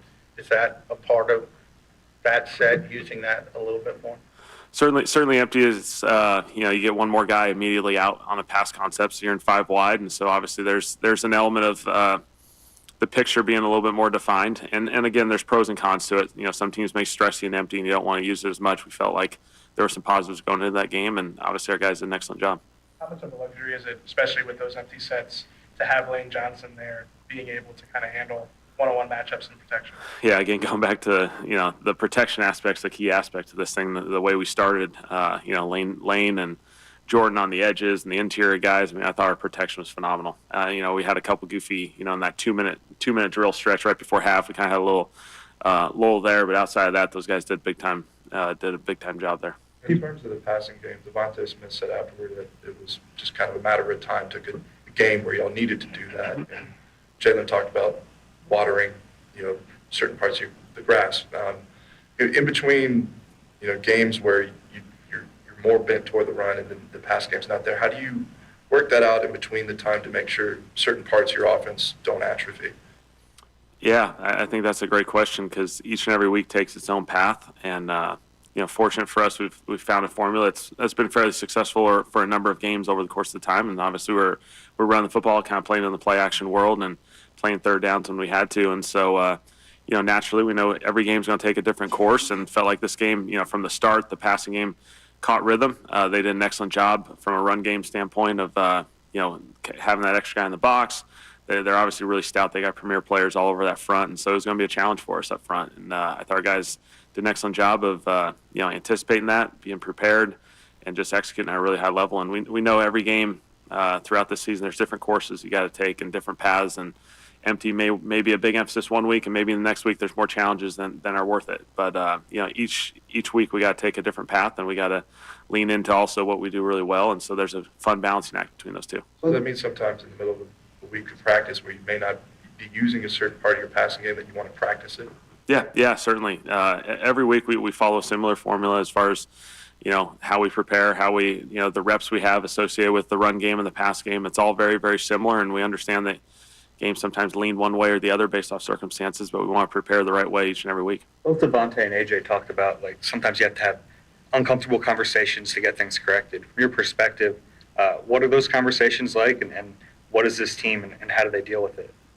We just got a bunch of really competitive guys who play at a really high level, and when we want to improve and we want to get things right, I think it's a group that is willing to have conversations about it and not isolate ourselves. And so it's a really fun group. It's a really awesome group. I thought we had a really fun week this past week. Just working together, having as many conversations as we can, getting everyone connected. And so it was a really, really good one, really successful. When you're back, boil down the benefit as a play caller and offensive designer of having AJ Brown, as part of the group. AJ's one of the premier receivers in this league. He's one of the top ones. Obviously, we all know that. And his ability to win one-on-ones is rare. Obviously, he does a phenomenal job. I think he has a great feel for the defense and how they're attacking him and how he can counteract that. And so that's what I enjoy. I enjoy those conversations through the week and on game day with him and Smitty and Jalen and all these guys as we all team up on this thing. And so, obviously, he had an excellent game. I thought Smitty had an excellent game. Those guys did a really, really good job. When you're backed up inside your own 10 or inside your own 5, how important is it to stay aggressive in those situations? Backed up's a situation we spend a lot of time on because it's very challenging. You got to put yourself in a situation first and foremost to protect the special teams aspect of it, because when you're backed up, it compromises the punt unit. And again, it's a big opportunity if you get that first down, and then you can get yourself rolling. I think we spend a lot of time going through those in situational football. Nick does an excellent job of kind of throwing those situations out on us on Wednesdays and Thursdays and having us prepare. And so I thought our guys did an excellent job. At the first down, we were a little bit aggressive. The second down, we got the run to put ourselves at least in a manageable third down. And then to hit the slant to AJ was a big-time play, and obviously it progressed into a really long drive. Nick spoke very highly of Kenny Gainwell. Obviously doesn't get a ton of opportunities, usually 2 big third down conversions. But what has he meant to your group as a whole? Yeah, Kenny's the best. Just to have a guy behind Saquon like Kenny who's played very valuable roles in this league for a number of years now. A guy who, in a lot of other circumstances, probably getting a lot more touches, a lot more opportunities. The way he handles himself and the way he prepares is second to none. And the way him and Saquon kind of team up on this thing and rally together, and Will's in that equation as well. I think it's a really special group. There's no egos. They're all in it for each other. I think Kenny has done an excellent job when he's called upon and given that opportunity, he takes advantage of it. And obviously his ability to play in space, again, he made some big-time plays. When you started that 21-play drive, did you think it was possible to take the whole thing off the clock? We're not projecting out that far. Obviously, you kind of take it circumstance by circumstance. It started with a backed-up scenario, got a few first downs, played some third down football, and as we kind of approached that midfield line, that's where 4-minute football kind of started to present itself, and obviously we had to make those adjustments. And now we're playing the clock and all those situations. And so I thought it was a really good job by our guys of understanding there was a lot of circumstances that kind of played out through that whole drive. A lot of situational football that kind of happens on the fly, and to have it all in one 21-play drive is very rare. So as a play caller, is it all really segmented in terms of situations on a drive that long? There's a lot of communication that has to go on just as far as, you're in a situation where you're looking at it from a backed up perspective. Obviously now we get going. We played some third downs where obviously you're on that script. And then obviously as we progressed and kind of got to that midfield range, the clock, approaching 4 minutes. Now we're in the 4-minute football. Now we're really trying to play that situation. I thought our guys did an excellent job. Obviously, we're trying to run the football. We're trying to use the clock, but we're still throwing it. We had some critical third down conversions in there, some big-time catches. To have a second and really long, and AJ makes a completion, him and Jalen, that's big time. So big-time football out there for those guys. With Saquon, obviously the yards weren't easy to come by on Sunday. But what kind of impressed you with the way he ran the ball despite, only having for him, 65 yards. Yeah, Saquon just does an excellent job of, he's right there each and every play. He's, obviously sometimes the production isn't what you want, but I think he hangs in there. He does it the right way. He understands there's a process associated with this, and more often than not, we've been able to eventually get those explosive plays. And so, he's still contributing in the protection game and the pass game. He does a number of good things, and obviously Kenny hopping in there for a few more snaps probably than normal is a huge opportunity for him as well. So now having taken off that much time on a drive, can you project that far in future game plans? just with the long drive. Obviously, it's a huge benefit if we can, have the ball for the last 10 minutes of the game. But, obviously all those situations come up and you got to adjust on the fly. I think that's the biggest thing is, you project things out and then you have to make adjustments as we go. What makes you prefer the sideline to the booth? Just the interaction and the communication. I think that's the biggest thing is you're able to interact with the players, with the coaches, have a great feel for the game. Obviously, the viewpoint from a box is second to none, but we have great people up there who communicate really, really well. All right, thanks. Thanks. All right, thanks, guys. All right, that's Kellen Moore. Listen, am I alive? Yeah, am I alive? I believe okay, so. This is all. I'm not a hologram or anything, right? This is I'm a human being. Yeah. All right, just play along with me here. What was the biggest issue coming into the Steelers game? Passing. Right. And it was a week of controversy because of it, right? The first question is about Doug Nussmeier.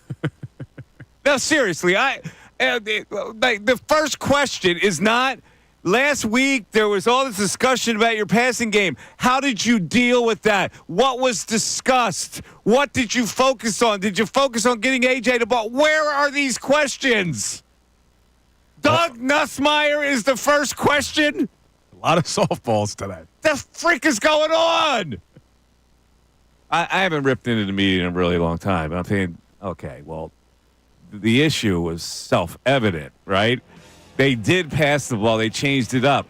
Can we get why? They talked 10 minutes about the empty set.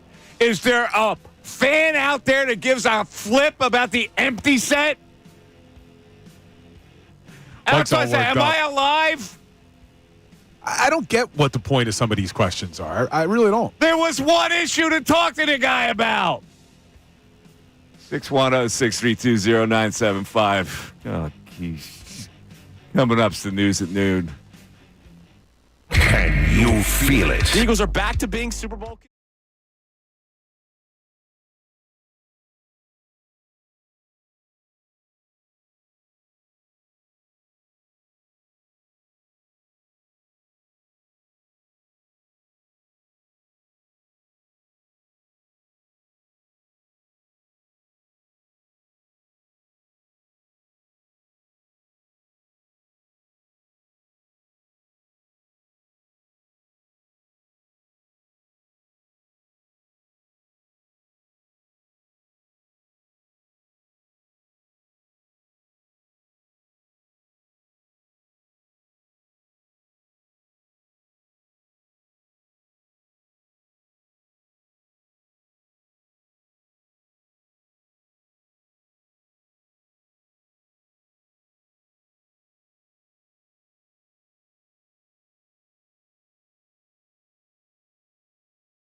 It's brought to us by Service First Heating and Air Conditioning, 0% financing, 72 months, $500 rebate when you purchase a complete heating and cooling system from Service First. Learn more at servicefirstHVAC.com. All right, we heard from the offensive coordinator, and I was itching to learn about how he felt about Doug Nussmeier, and we found that out at least. So I didn't find out much about what the discussions were and whether they really made it a point to get the passing game going this week because of the complaints about it, and we made it a point to get it to AJ. We didn't hear any of that, but that's all right. We'll have to guess, right? Yeah. All right. Let's go, ladies and gentlemen, into something we do usually at the top of the hour. But now it's like 20 minutes in, but it still works. It serves its purpose. It's the news at noon. There's a whole lot going on in this world. It's time to catch up. Here's the news at noon. 97.5 The Fanatic and 97.5thefanatic.com. The news at noon as compiled by our ace, the young Ray Dunn. Ray? All right, let's take you to what I think is the new interview forum. For these young athletes, for college athletes, they go on Twitch, they play some college football, they play some Madden, whatever they're playing. And this is the new place we're going to learn about them. Well, Travis Hunter went on Twitch, and as you can imagine, the comments had to deal with his fiance, who's caught a lot of heat over the last couple of days because she was apparently upset with him taking pictures with other women who were there as fans. And here was his address to those upset with his fiance. You ain't never had no girl, so why y'all talking about me? Find something else to talk about. I'm talking about my girl. Go talk about your girl. Go find a girl. Go find a life. Stop worrying about what I got going on. I know what I got. I know my girl. My girl been with me for 5 years. Y'all are just not starting to talk about me and just not starting to be with me. Like, come on, man. Y'all go do something else with y'all life. Clickbait pages, y'all better stop. I'm telling y'all. Listen, he's entitled to be angry, I guess, but I mean, this coming on hollow ears. She was the one that acted like a brat, and to the point where she was getting harassed. And Bill, you listened last night to her 8-minute soliloquy defending her own damn self. Yeah, right? she did an 8-minute video on TikTok, of all places. That's where she posted. I only got through about 3 minutes of it. But I think when her and Travis Hunter look back, are going to regret this whole thing. She was explaining why she left him in her DMs on unread for 2 months, and she explained what she meant by the fact that she wasn't attracted to him. She didn't mean that she wasn't attracted to his physical look, and then she went on to talk about all the different races of men that she dated, and it had nothing to do with how he looked. Well, wait, but the main issue is she was giving attitude because he was taking pictures, and she was being a little selfish. Did she address that? I'm sure I couldn't get there. I had to turn it off. But I think this has taken on a life of its own now, though, where people are going and looking at everything that this woman's ever done. It's just, man, it's no. I think Hunter's in a tough spot. There's really one issue here, and the issue is, this looks like if she's that kind of selfish girl, that his life is going to be, pretty, it's going to be, it's going to be a lot. How old is Hunter right now? He's 21, man. Yeah, come on, Travis Hunter. Don't do anything dumb. All right. Let's go. All right, let's continue on here to Gilbert Arenas. I haven't had a Gilbert Arenas clip in here in a while. Apparently, he had a little bit of a run-in beginning of his time, about 2009, with Washington, with Flip Saunders, who decided to institute a curfew for the team. Here was his reaction to said curfew. I had a Coach Mack game 1 from Dallas. He put a curfew on us. Oh, not us. Yeah. Not us. He got so mad at me. Oh, not arguing with you. Curfew? Oh, not what us. What is that? 9 o'clock. Well, we don't even get active till 11. Crazy? So mad. Bro, so mad. Hey, DG Strip Club, I need 10 of your finest. And I needed to wear the outfits and bring bottles with the sparklers on it. I had to make a point. So they said the sparklers, boop, boop, in the parking lot, ding, ding. Walking in the hotel like this. What? It wasn't for me personally. Like, we got guys who do strip clubs, dudes who do dinner, and it kind of up their game day routine. So I had to prove a point that we're not going to listen to you. 10 strippers called to the hotel to prove a point. Oh, the NBA. It's kind of ridiculous for Flip Saunders to set a 9 p.m. curfew. I mean, my God, you're talking about grown-ass men here? Come on. So 9 p.m. curfew, 9 p.m. and then 10 strippers come walking through with streamers and everything else? Nah, man, we ain't going to listen to you.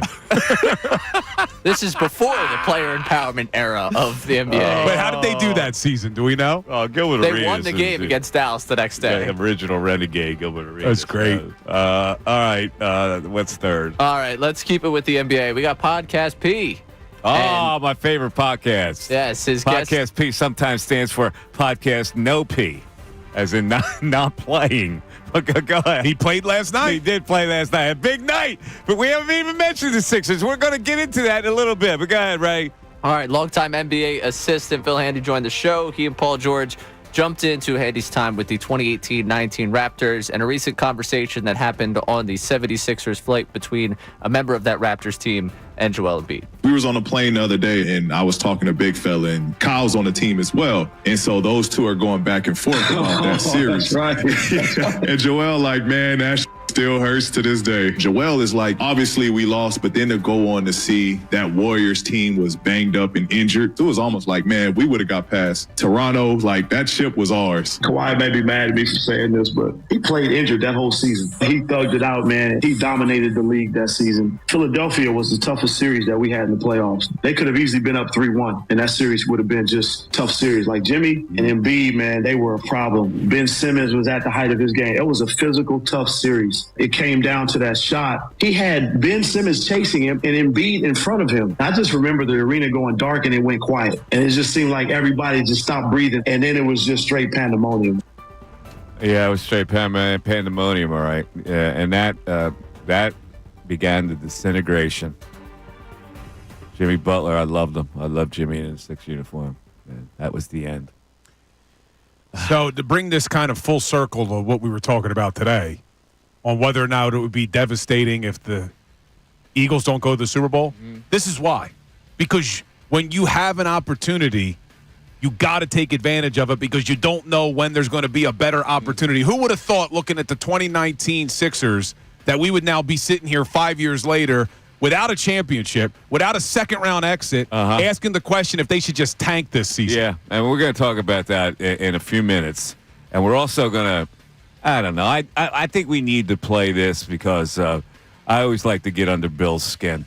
I agree. And so Dan Campbell, we'll have some audio from the Detroit Lions coach coming up. You don't want to miss it. It's the Mike Missanelli Show right here on 97.5 The Fanatic.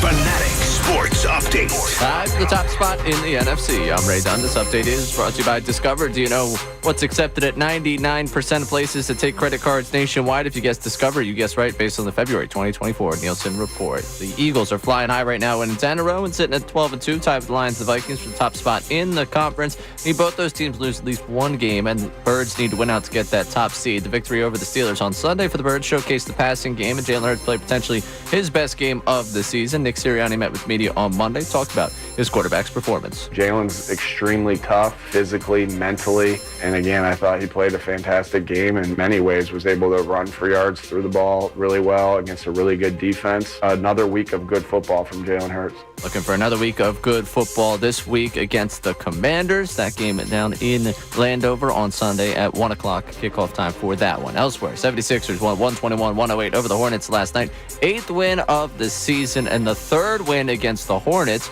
Good news for the 76ers. They're back in action against them again this Friday night. Maxey had 40 points. Paul George had 33 in the win last night over the Hornets. I'm Ray Dunn on the home of the 76ers and the Flyers. 97.5 The Fanatic and 97.5thefanatic.com.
97.5 The Fanatic. All right, just as an addendum to the news at noon, this is the Bill news at noon, where we try to do this daily, but he doesn't give us content daily. So every couple of days, we got to tweak Bill with the machismo of one Dan Campbell, who his team's reeling right now. They've given up 40-plus points in 2 straight games. They've got 13 guys on the injured list. They're all banged up.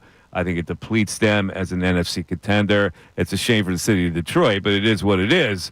But Dan Campbell, pressing on as only a macho man can. Here he is. And look, I don't, you know what happens is, you win 11 in a row, and you lose, and then the sky falls. And I hate to say it, but we're not going to be able to win 11 in a row again for the rest of this season. We're just not going to be able to do it. And, what happens is you get used to eating filet, and I'm talking to all of us. And everything's good, life's good, but you forgot what it was like when you had nothing and you ate your molded bread, and it was just fine, and it gave you everything you needed. And sometimes you got to get punched in the mouth and remember what it used to be like to really appreciate where you are, and we'll do that. And so we got a bad taste in our mouth.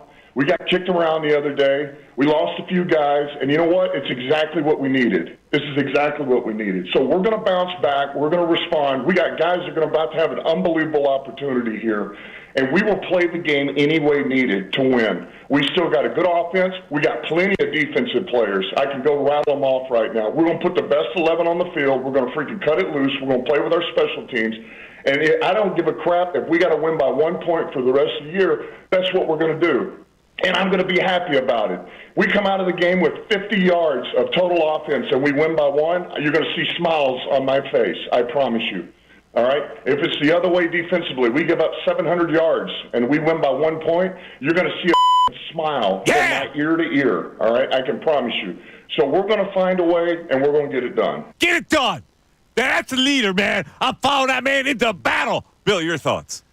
All right, I'm going to use one of your analogies sometimes when you talk about stuff that Sirianni does and stuff that some of these coaches do, that it doesn't work on pro players.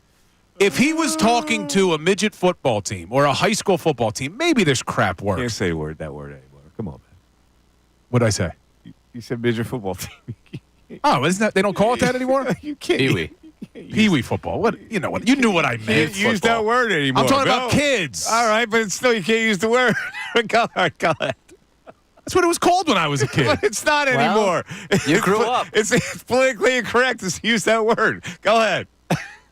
I thought that's what it was called. Are you oblivious to the fact that you Maybe can't? I'm as dumb as Dan Campbell because the guy is an idiot. It's not. Look, I understand his point, but it's the decisions he makes in games, and it's more than just the rah-rah and, we got used to eating filet mignon, but we got to remember when we ate molded bread, I never ate molded bread. I don't know what you're talking about. Who eats molded bread, Dan Campbell? I mean, it's just ridiculous, You man. should have said ground beef. If you could use that analogy, you go, we're used to eating filet mignon, now we're eating ground beef. That would have worked better than molded bread. But go ahead, Bill. It's his in-game decisions that I have a problem with.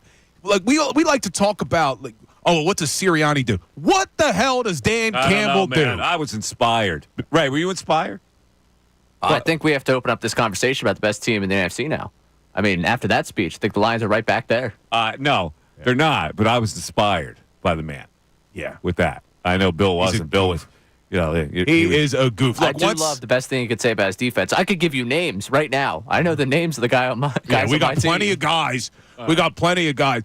It's once he gets fired from Detroit, which will happen inevitably after Ben Johnson leaves and Aaron Glenn leaves for head coaching jobs, and then Dan Campbell's looking for a job. He'd be great in the WWE.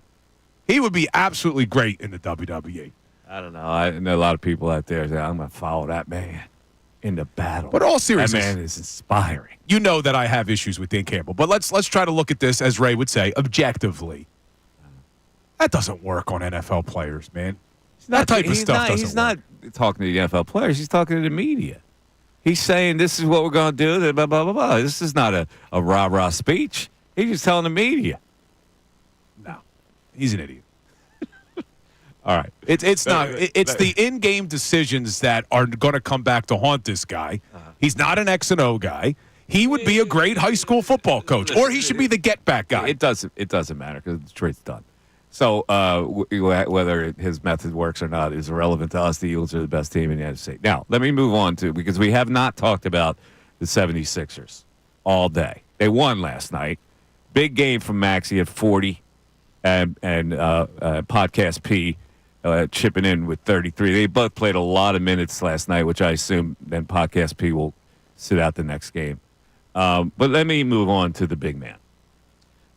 We don't know when he's going to come back. I'm going to tell you, I want to ask a question to people. How do you feel about Joel Embiid right now? Do you feel sympathetic or dismissive? Because I'm going to tell you, I have lost my affection for him. I am exhausted dealing with the Embiid situation. Now, I understand he's hurt and this and that and bad luck and this happens. And I have lost my affection. I am finished. I cannot take it anymore. To preserve my own personal health, I have to be dismissive to this whole Embiid thing. And I know people don't feel that way. You're under this spell that somehow something magical is going to happen. He's going to come back by playoff time. They're going to be a team to be reckoned with, and I think that's horse crap. All right? This season has already been defined by me, and I can't deal with it anymore. I can't feel sympathetic anymore. I am sorry. I am been beaten down by this Embiid thing, and I'm wondering how many other people have been beaten down by it. And that's not to say he's faking injuries or whatever. I just can't deal with it anymore. I can't process it anymore, Bill. I'm exhausted by it. I have to detach it from my body to be able to withstand it anymore. Yeah, you said you can't process it anymore. It's a nice pun right there. But I'm exhausted as well. I mean, it is. This has just been an exhausting couple of months the way this season has started. But I do feel a little bit for Joel in this situation. Okay, so you're sympathetic. Well, I am with regard to this injury. I'm done with the sympathy. I can't deal with it anymore. I feel now dismissive more than I feel sympathetic. I'm sorry. I have been beaten down. It's just like whack-a-mole now with this guy. And maybe it's not his fault. I just can't take it anymore. Well, that's where I have a little bit of sympathy for him right now is getting hit in the face and fracturing his sinus. It's like, come on, man. I mean, like, how many more of these freak injuries are going to happen? Now, I was frustrated with Joel with the way the season started and him not being ready. That's the whole thing. And all that. But this one, I can't erase that now anymore. Because of that whole mindset of coming into the year, maybe the basketball gods have said, well, guess what? Now you're going to deal with it for the whole season. You see, Andrew on YouTube may have just hit the way I'm feeling. He said he was frustrated. Then he was angry, and now he's just sad. I mean, that's kind of the emotion. Listen, the sad thing, I'm dismissive of it. I can't. The sad thing doesn't do me any good. What's sad? I mean, had there been a different mindset coming into the season, maybe it would have been a different outlook as we sit here coming into the end of December. Instead, it's been a poison. The way the season started has poisoned the rest of the season, whether he got a broken face or not. It is, though. At what point is it just bad luck on this guy, though? Like, I get us getting on Joel. Make your own luck, brother. Yeah, but I get us getting on him for not being in shape or rehabbing or whatever. Well, then how but do a broken face? But it's more than a broken face. A broken face, but something else will happen. It'll be load management on the knee, and there'll be this, and there'll be that, and I'm exhausted. I can't take it anymore, so I'm dismissive. And then people say, well, you can't come up back on the bandwagon. All right, whatever. All right? There's not going to be any bandwagon. I'll tell you right now. There's not going to be a bandwagon. The problem is right now, I think this season is just going to remain in purgatory because they're not bad enough to finish in the bottom 6 to get their first-round draft pick. They're not good enough to do anything in the playoffs. They'll probably be a play-in game. Maybe they even finish 10th and make it into the play-in. Who knows? Maybe they win. They get a playoff series. It's just we're in purgatory. So nothing's going to happen. And now you have Paul George for 4 years. They just signed Joel. I mean, are you at the point where you're saying they're going to trade him this summer? Is that where you are? I don't know if they can trade him. I don't know whether nobody has that kind of cap space to take that on, especially with his injury history. I don't think there's any escape hatch for Joel Embiid. You're going to have to live with it, which makes it more like exhausting for me to have to deal with it. And every year you go to the same mindset. The bottom line is, and you could feel empathy for him if you like, because he's got a broken sinus, whatever, and feel sorry for him because he's always injured and say he's got bad luck. That doesn't erase the fact that the man coming into this season was not ready to play. And that has influenced a total negative mindset on this team. You're not wrong. Here it is. You're not wrong. It's just it's hard not to look at what happened now and think, my God, like a sinus fracture? This has nothing to do with him not being in shape. It's a basketball god thing. It's a basketball god thing, what was created at the start. I know, but you don't believe it. You don't believe in superstitions. Yesterday you said, why should we not talk about a parade when I said you can't get ahead of yourself talking about a parade? So what are we being superstitious now about Joel's injuries? That it's the basketball gods that created a sinus fracture. Being superstitious. I'm saying when I say basketball god, I don't literally mean a basketball god. I mean a stink. I mean a stink that you brought into this season with this whole thing. That I agree with. I think when you said that to start the season, when I was okay and Ray was okay saying load management's fine, you did talk about the tone that set. You were right. But what happened to Joel the other night on Friday the 13th is nothing but bad luck. I don't think it had anything to do with what he did to start the season. You're focusing on the sinus breakage. I'm focusing on all the other stuff that has prevented him from playing this year. Yeah, the sinus thing is a fluke. The other stuff isn't. The other stuff was generated by the fact that he was not ready to play this season, in shape physically, whatever. It's ridiculous at this point. Yeah, that was frustrating. All right. Do we have that Stephen A. Smith thing? All right. So Stephen A. Smith apparently talked about this on First Take this morning. So let's hear what Stephen A. had to say.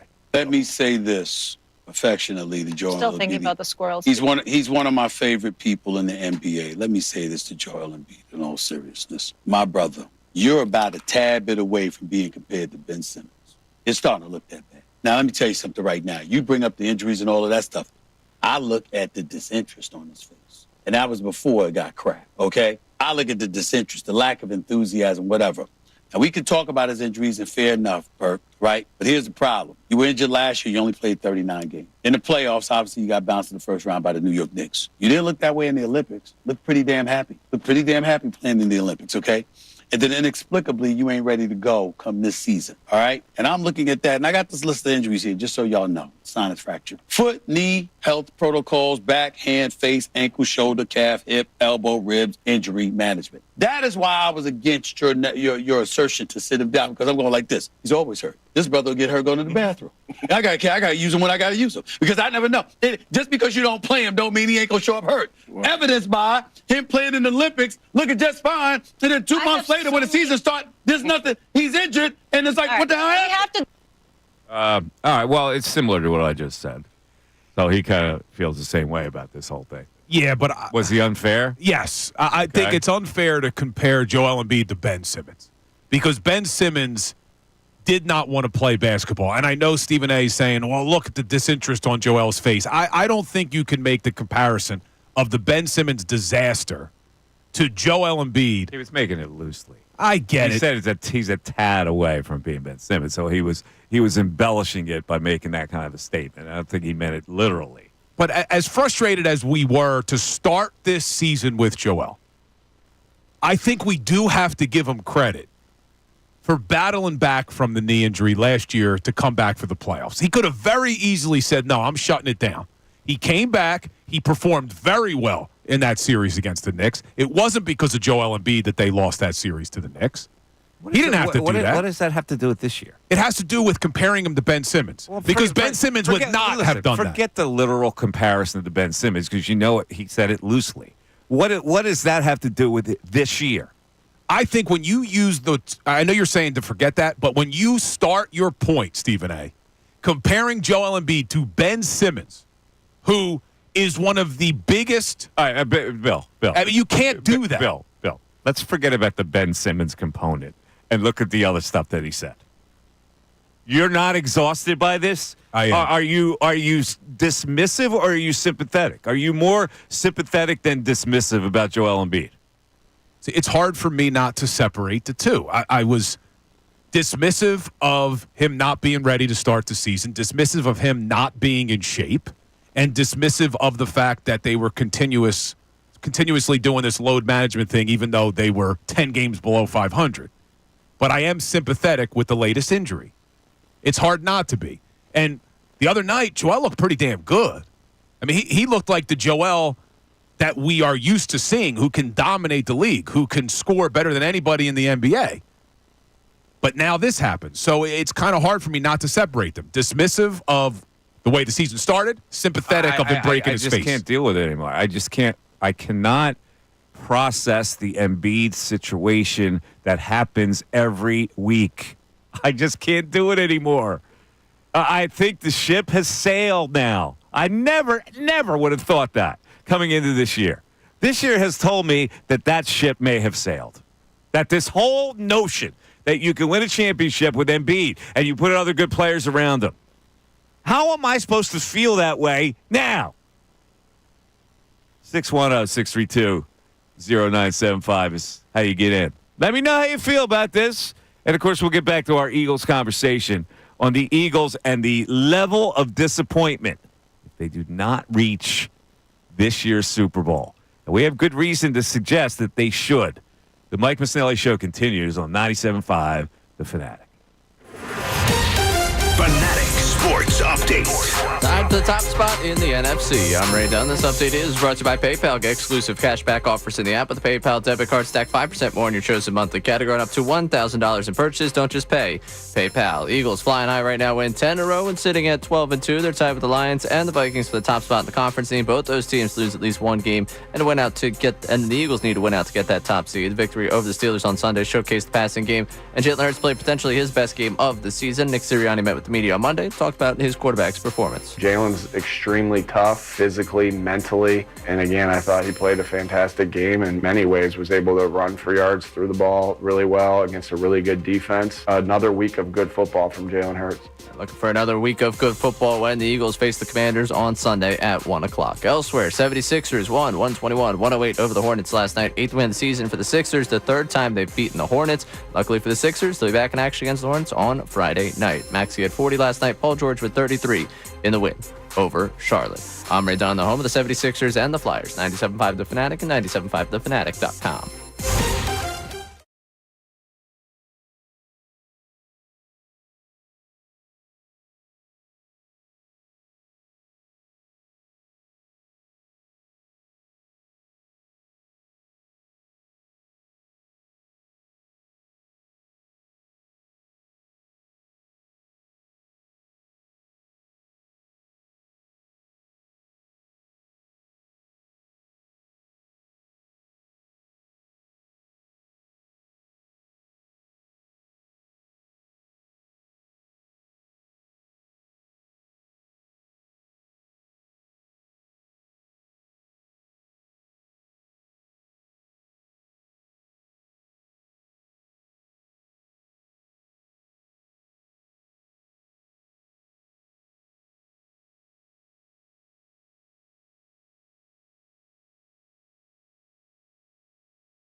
Missanelli Show has been holding court. The Eagles are number one over the Buffalo Bills right now in the power rankings from The Athletic. Now, I know a lot of people or a lot of other entities would have that reversed or maybe still have Detroit in there, whatever it is. The bottom line is the Eagles, I think anybody who thinks logically, are the best team in the NFC. If you are the best team in the NFC, Eagle fans would acknowledge what I just said. With that comes the burden of expectations. And so the question is, now that we think the Eagles should go to the Super Bowl, would it be a massive disappointment if they did not? Mike and Bill have been pleading their cases. I think I would be devastated because you got to take advantage of your opportunities when they're there. Because you look at this NFC, and with the Lions having their injuries and then really no other powerhouse in the NFC, you don't know if that's the case next year. You don't know if the Eagles have to battle more injuries next season or other teams improve their rosters in the offseason. So it would be devastating because there's no reason why they don't get there. The path is there. What barrier do the Eagles have right now to get to New Orleans? Really just themselves, isn't it? I mean, if they play their game, who do you look at in the NFC and say, yeah, they could beat the Philadelphia Eagles? I'm not seeing it anymore. Nobody. There's nobody. The Lions wilted and are wilting, and the Eagles got stronger. So there is no reason that they shouldn't go to the Super Bowl, which is why I'm asking. Now they've set themselves up for that. The Mike Missanelli Show Holding Court is brought to you by Grunko Law, your law firm when you need help because of an injury. We treat every case like it's Dallas Week. Pray for peace, prepare for trial. Now back to Mike Missanelli on 97.5 The Fanatic and 97.5thefanatic.com. Yes, that's how we started the show, and it is an appropriate conversation for the final hour of the Mike Missanelli Show. The 1 o'clock hour brought to you by Ferguson HVAC Line Conklin. If you're an HVAC contractor, you know you can get your equipment, parts, and supplies for your heating and cooling jobs by visiting one of Ferguson's counter locations. They're in Bensalem, King of Prussia, Pennsauken, or Westchester. Yes, the Eagles, well, I don't know if it's unfortunately, but fortunately have been swallowed by the expectations now of being the best team in the NFC, which means anything short of them getting to the Super Bowl. And I'm not even talking about the result in the Super Bowl because that's a wide open result we analyze when we get there. But getting there now has to be the priority.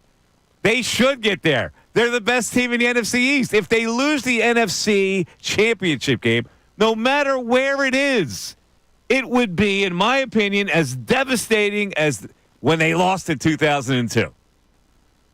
Yeah, I think I'm right there with you, Mike. I think I'm right there with you. This team has me completely convinced because there's really no weakness with this football team. Anything that we perceived as a potential weakness has been answered. I mean, even the edge rusher position. When Brandon Graham got hurt, they were already light at the position. Bryce Huff was on IR. He hadn't been performing well. But now you got guys like Nolan Smith stepping up, Jalix Hunt stepping up. Everything about this team leads you to believe there's no reason why, come February, we're not preparing for a big game in New Orleans, and I'm hoping it's against the Buffalo Bills. I think that would be an incredible Super Bowl. Buffalo, Philadelphia, Bills Mafia with the Eagles fans descending on New Orleans. Man, I'm waiting for it. All right. And on that note, I guess a team that's expected to get to the Super Bowl, win the NFC, you would have to then give the coach a lot of credit for him getting the team there to another Super Bowl, by the way. However, when I look at the odds for Coach of the Year, Nick Sirianni is way down. Let me give you the current odds. The favorite is Kevin O'Connell. Now, that tells me he's going to get it. He is plus 110. That's a prohibitive favorite on a sports book. Dan Campbell is plus 340, but he's taking himself out because Detroit's going to wilt.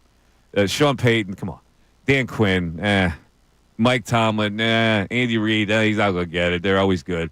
Sean McDermott, he's not going to get it either. Nick Sirianni at plus 3,500 is 7th. Or 8th. Excuse me. Is that 8th? 1, 2, 3, 4, 5, 6, 7, 8. No respect, Mike. He's 8th. No respect. Listen, the Kevin O'Connell one, okay. His starting quarterback gets hurt. They roll with Sam Darnold. They're performing a lot better than anyone could have anticipated. I could maybe understand that argument, even though I don't think they've beaten anybody, and they're probably not even going to win their division. But how do you put Dan Campbell? And this isn't just me hating on Campbell, as everyone who listens knows I tend to do. But tell me what the difference is between Dan Campbell and Nick Sirianni.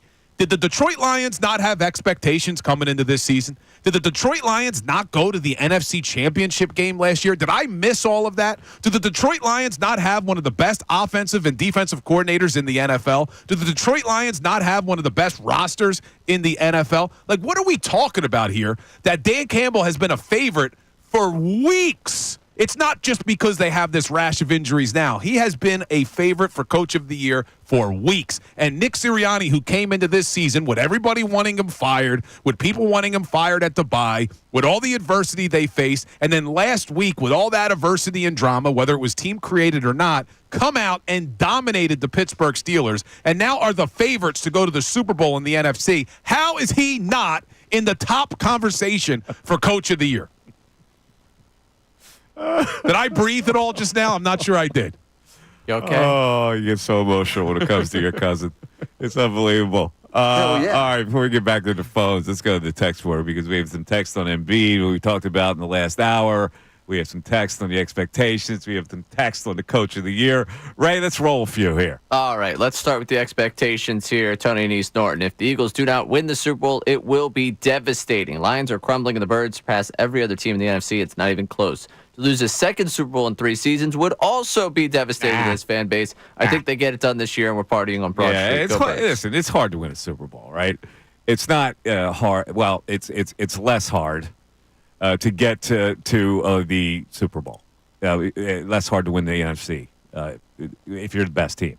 In the Super Bowl, anything can happen, and I don't even know if they'd be favorite. So if they lost that, I would have to put it on its own little value system. But not getting there, to me, would be way more devastating. We're saying that now, but you better believe if they win the NFC Championship game and they're going to the Super Bowl and they lose it, I think I'll be just as devastated. Like in 2022. You would get over that a lot. But like losing the Eagles have lost Super Bowls before, right? We've gotten over that more than we've gotten over losing the NFC title game in 2002. Because not getting there is worse. Your season's over, and other teams are playing that you should be playing in that game. That's more of a devastation. I don't know, man. It's close because in 2022, that was a devastating Super Bowl loss. I know you lost to Mahomes and Andy Reid and all-time greats. That was devastating. It was also a neutral site. You got to factor in where the NFC title game will be played. Well, let's say that the Eagles don't get the 1 seed. Mm-hmm. I think that there's no reason they wouldn't win in Detroit because I think they're a better team now than Detroit. Okay. But if they go there and they lose, you know that they would be a better team than Detroit. You don't know that they're going to be a better team in the Super Bowl. If they had to play the Bills or maybe even the Chiefs. You don't know again. that yet. That's an unknown. All right. Ray, text on Embiid. Embiid, okay. We have just an avalanche of anti-Embiid text. All caps, exhausted, spent, mentally tortured, who we should feel haven't watched a minute Sixers as a big fan. My one-man rebellion against them lives on. Who we should feel sympathetic for is BG. He busts his butt every day since day one. No more coddling for Joel. My toddler children take all that sensitivity from me. Let's see. On the topic of Embiid, he broke his nose. This is being excused as a sinus rupture, but it's really a broken nose. Takes a week to recover. He is a B. That's from Matt. Frank from Mount Laurel. Joel loves all the perks that come with being a star in the league. Unfortunately for the fans, he loves the game far less. He doesn't put in the work, nor does he give his all consistently enough on the court to be an all-time great. Well, that's what Stephen A. basically was saying. When he brought the name Ben Simmons up, Ben Simmons kind of lost his enthusiasm for the game, and Stephen A. said, you look at his face, he seems disinterested. I don't know if you could read that, but that's what he's trying to say. Chris from Exton, I don't feel anything for Embiid. It's been the same his whole career. It hasn't been for his whole career, but now is where it's exhausting, and I'm more dismissive of it than I am sympathetic. I just can't do it anymore. But Mike, when we say it's exhausting, and I'm with you using that word, it's not just Joel Embiid that we're exhausted with. We're exhausted with the Sixers. It's not just Joel. I know that he's going to get a majority of that. But he's the foundation. I know. If the foundation is cracked, you get no chance to, you're going to get leakage. Oh, that was profound. That was. All right. That was. Do we have any sponsor that you could throw in there for that? Well, unless you get the waterproofing, there's a way. But really, I mean, the Sixers organization has been exhausting. Yes, it's going way back before Embiid. Embiid now gets a majority of our feelings because, like you said, he's the foundation. But it's just, how much more do Sixers fans need to take? They won last night. Two guys clutched up and they won. Would they put 73 points between Maxey and George? But the foundation, but that's not going to win anything in the playoffs. The foundation has to be there for you to have any playoff success. Well, that's why we're in purgatory, because unless you sit Maxey and George the rest of the season, they're not going to lose enough games to be in the top 6. When's their next game? Friday? No, they play again. Hornets. Oh, it is Friday. Friday against the Hornets? So that could be another win. What are the chances that Paul George sits out that game? I would say pretty low. Low? He'll play? Yeah, Monday okay. to Friday. How many minutes did he play last night? 30 to 38? He played 40. 40. He played 40 minutes last night. You think he's coming back in the next game? He got 2 days rest. Nothing today, nothing tomorrow. They play Monday. Okay. They're going to play Friday. All right. Brian in Newtown Square joins us. What's up, Brian? Hey, Mike. How you doing? Listen, I've been listening to sports radio, Philly sports radio, since I was probably 5 years old. And this is the first time I've felt compelled to call in. There needs to be a word beyond exhausted. That's what I feel about this Joel situation.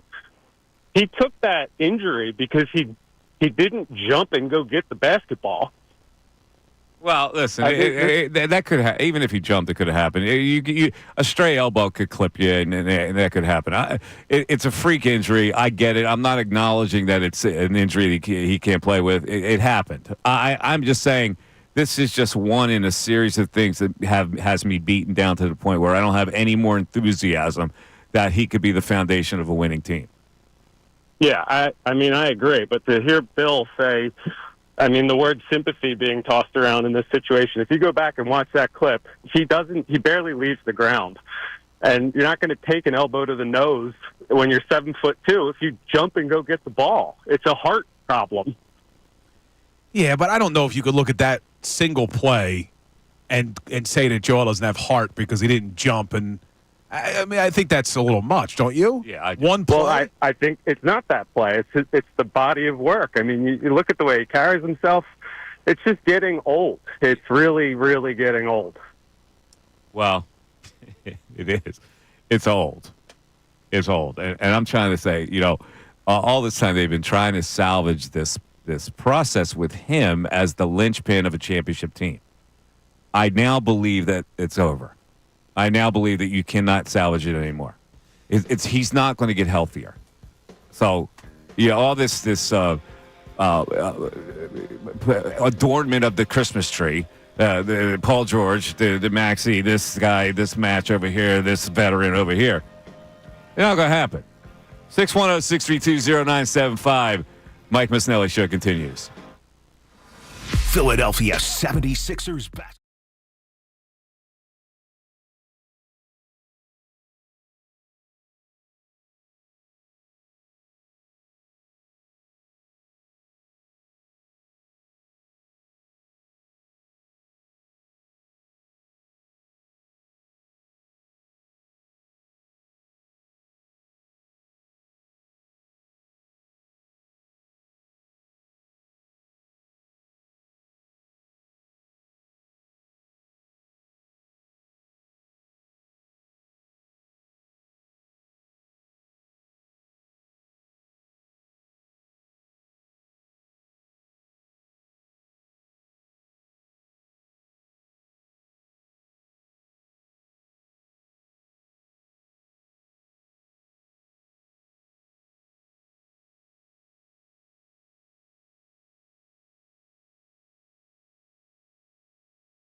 Show 97.5 The Fanatic. Well, some good TV sports viewing tonight. Just to take a little survey amongst our peeps here.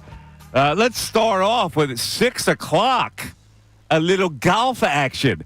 It's called the Showdown.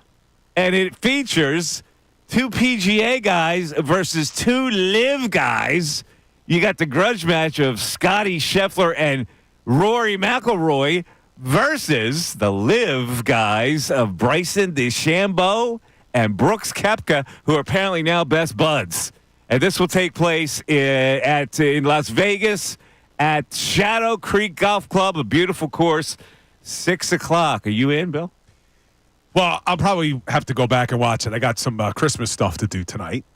But it's an interesting format, Mike. Did you see the format? I saw the format. First third of the match, holes 1 to 6, 4 ball. Each competitor plays own golf ball, lowest score being counted. The next third, 7 to 12, will be alternate shot, which is my favorite. And then 13 to 18 singles, where one guy will be matched up against the other guy from the as the match comes to an end. I'm in.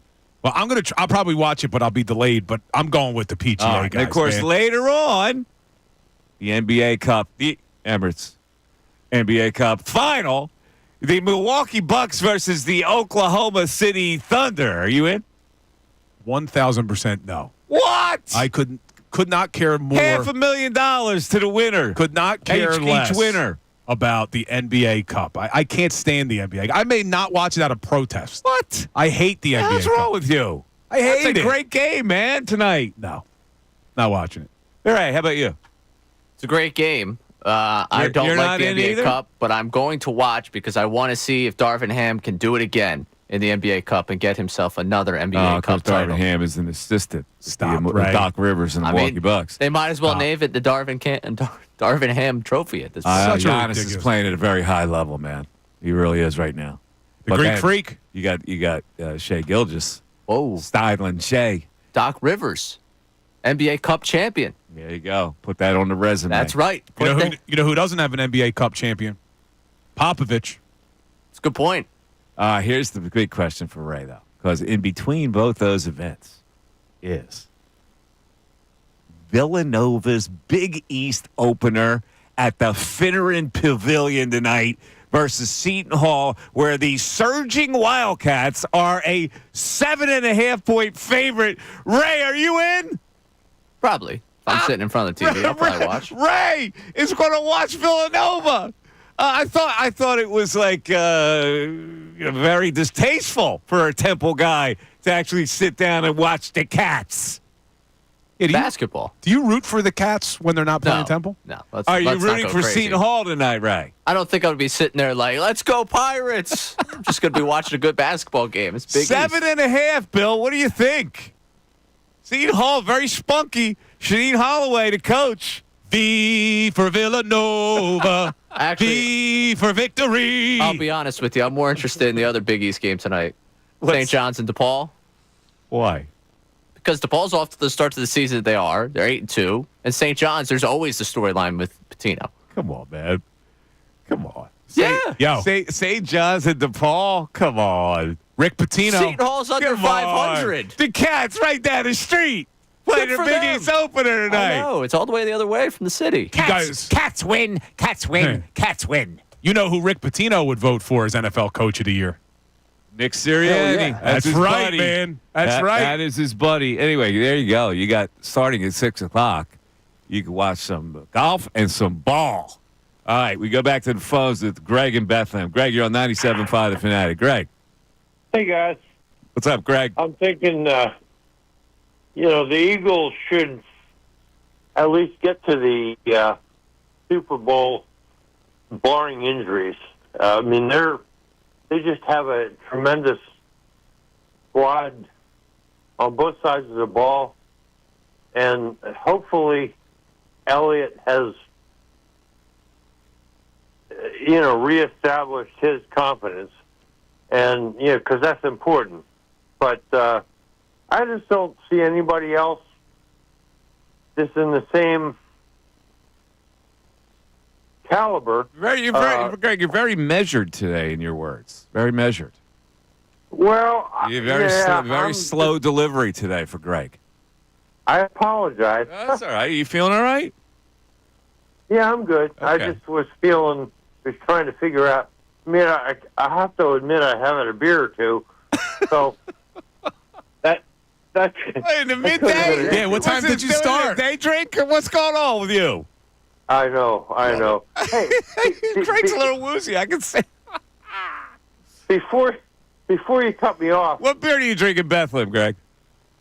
I have Mad Elf. This is Mad Greg. Well, yeah. Hell yeah. That Man Elf was messing with you. What is that? Like a 7.5 alcohol content? Yeah, or 9. It's pretty.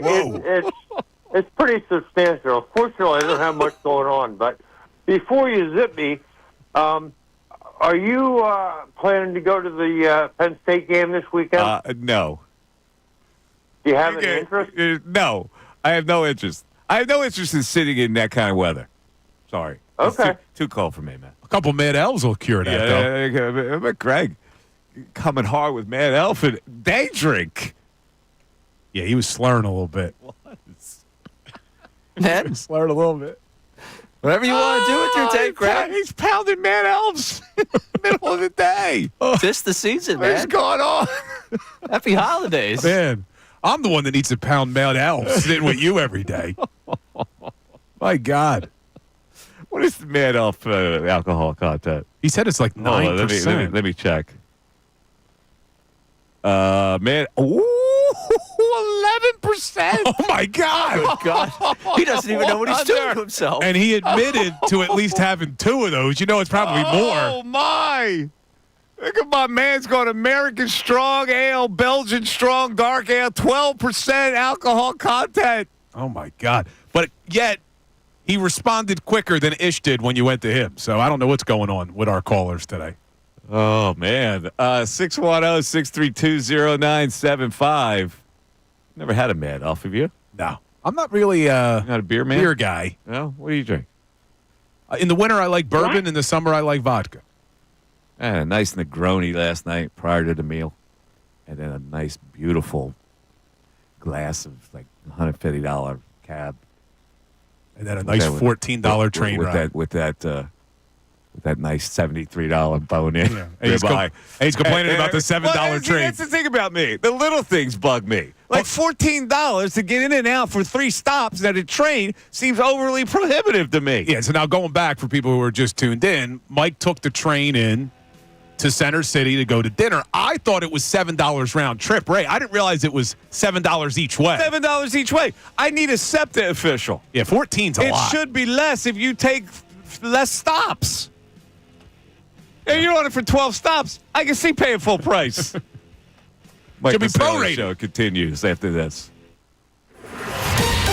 Fanatic Sports Update. Time for the top spot in the NFC. I'm Ray Dunn. This update is brought to you by the U.S. Department of Veteran Affairs. Veterans exposed to toxins while serving at home or abroad may be eligible for VA care and disability payments. Apply now at choose.va.gov. The Eagles flying high right now, winning 10 in a row and sitting at 12-2. They're tied with the Lions and Vikings for the top spot in the conference. Need both those teams to lose at least one game, and the Eagles need to win out to get that top seed. Victory over the Steelers on Sunday showcased the passing game, and Jalen Hurts played potentially his best game of the season. Nick Sirianni met with the media on Monday, talked about his quarterback's performance. Jalen's extremely tough physically, mentally, and again, I thought he played a fantastic game in many ways, was able to run for yards, threw the ball really well against a really good defense. Another week of good football from Jalen Hurts.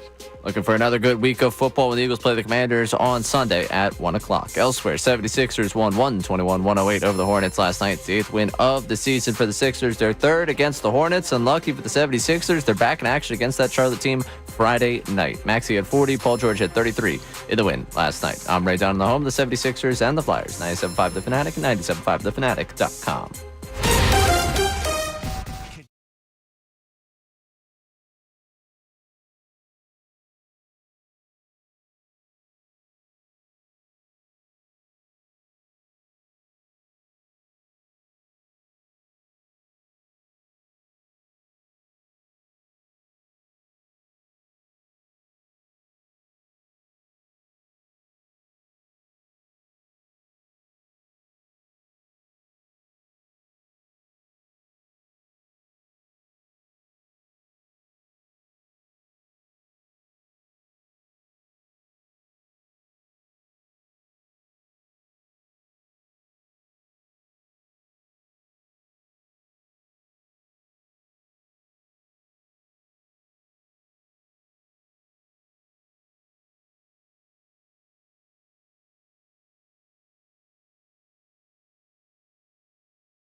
132 on the Mike Missanelli show. I just a quick note. Episode number 13 of my True Crime podcast dropped yesterday, and in this episode, I have on as my guest one of the police investigators who is investigating the case. One of the current police investigators. One of the current cold police case investigator of the case is on. So this is the second last podcast. We are closing the series with a grand finale episode in probably 2 weeks.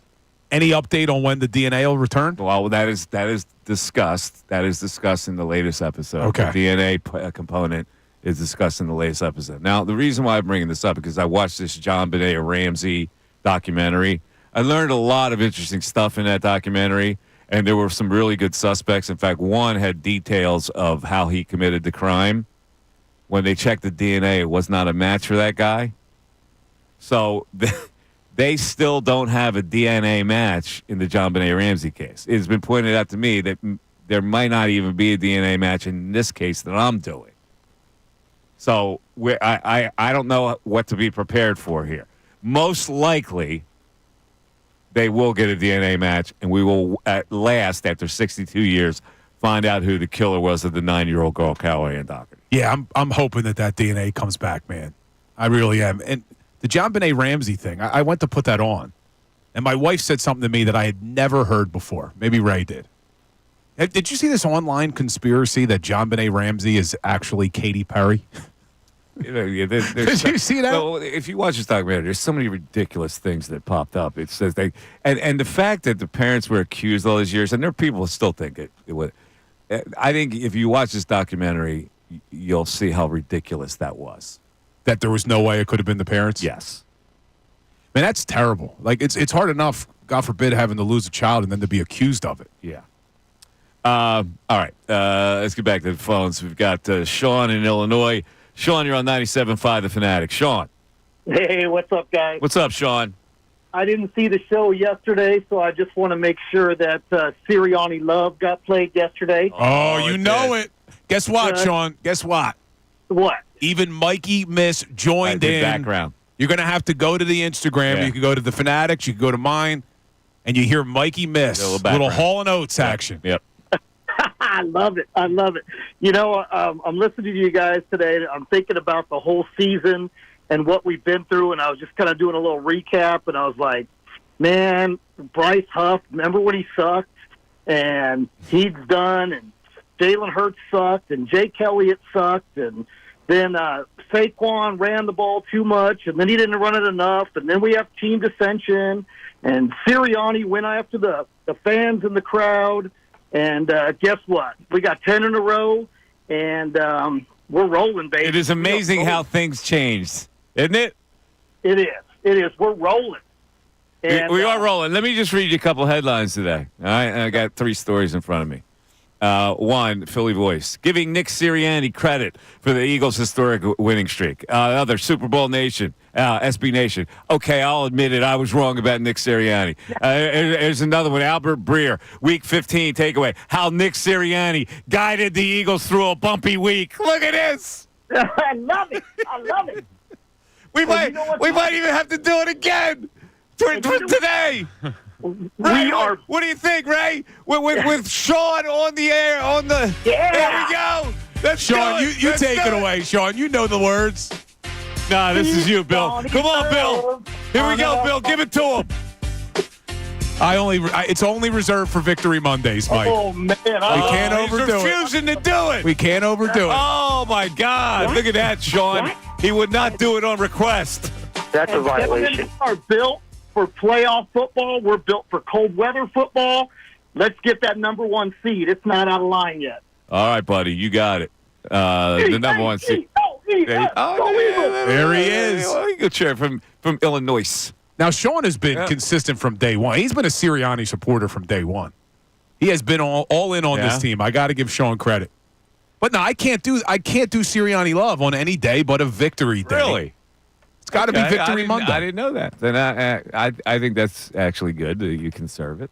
And, I mean, it is kind of it's like pizza most that it's appropriate. always good. I mean, it is always good, right? Yeah, you just spend the next 4 days talking about it instead of singing it. All right, let's get back to this is something said about. We didn't get any reaction from it, but Dominique Foxworth said something about Jalen Hurts being what term did he use? Pretty what? Pretty privilege. Privilege. He's got pretty privilege because he's a handsome guy.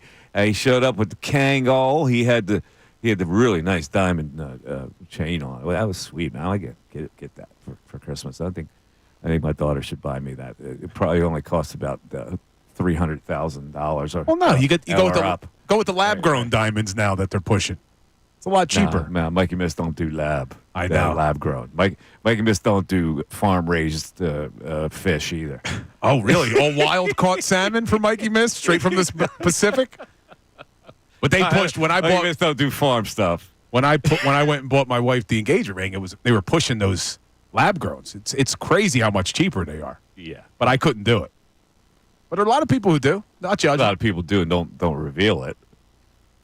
A lot of people try to get away with it. You can't tell the difference between because it's a real diamond. You can't tell the difference, but you know the difference. Can you give that under false pretenses? That's why I didn't want to do it. Of course, my mom being very frugal.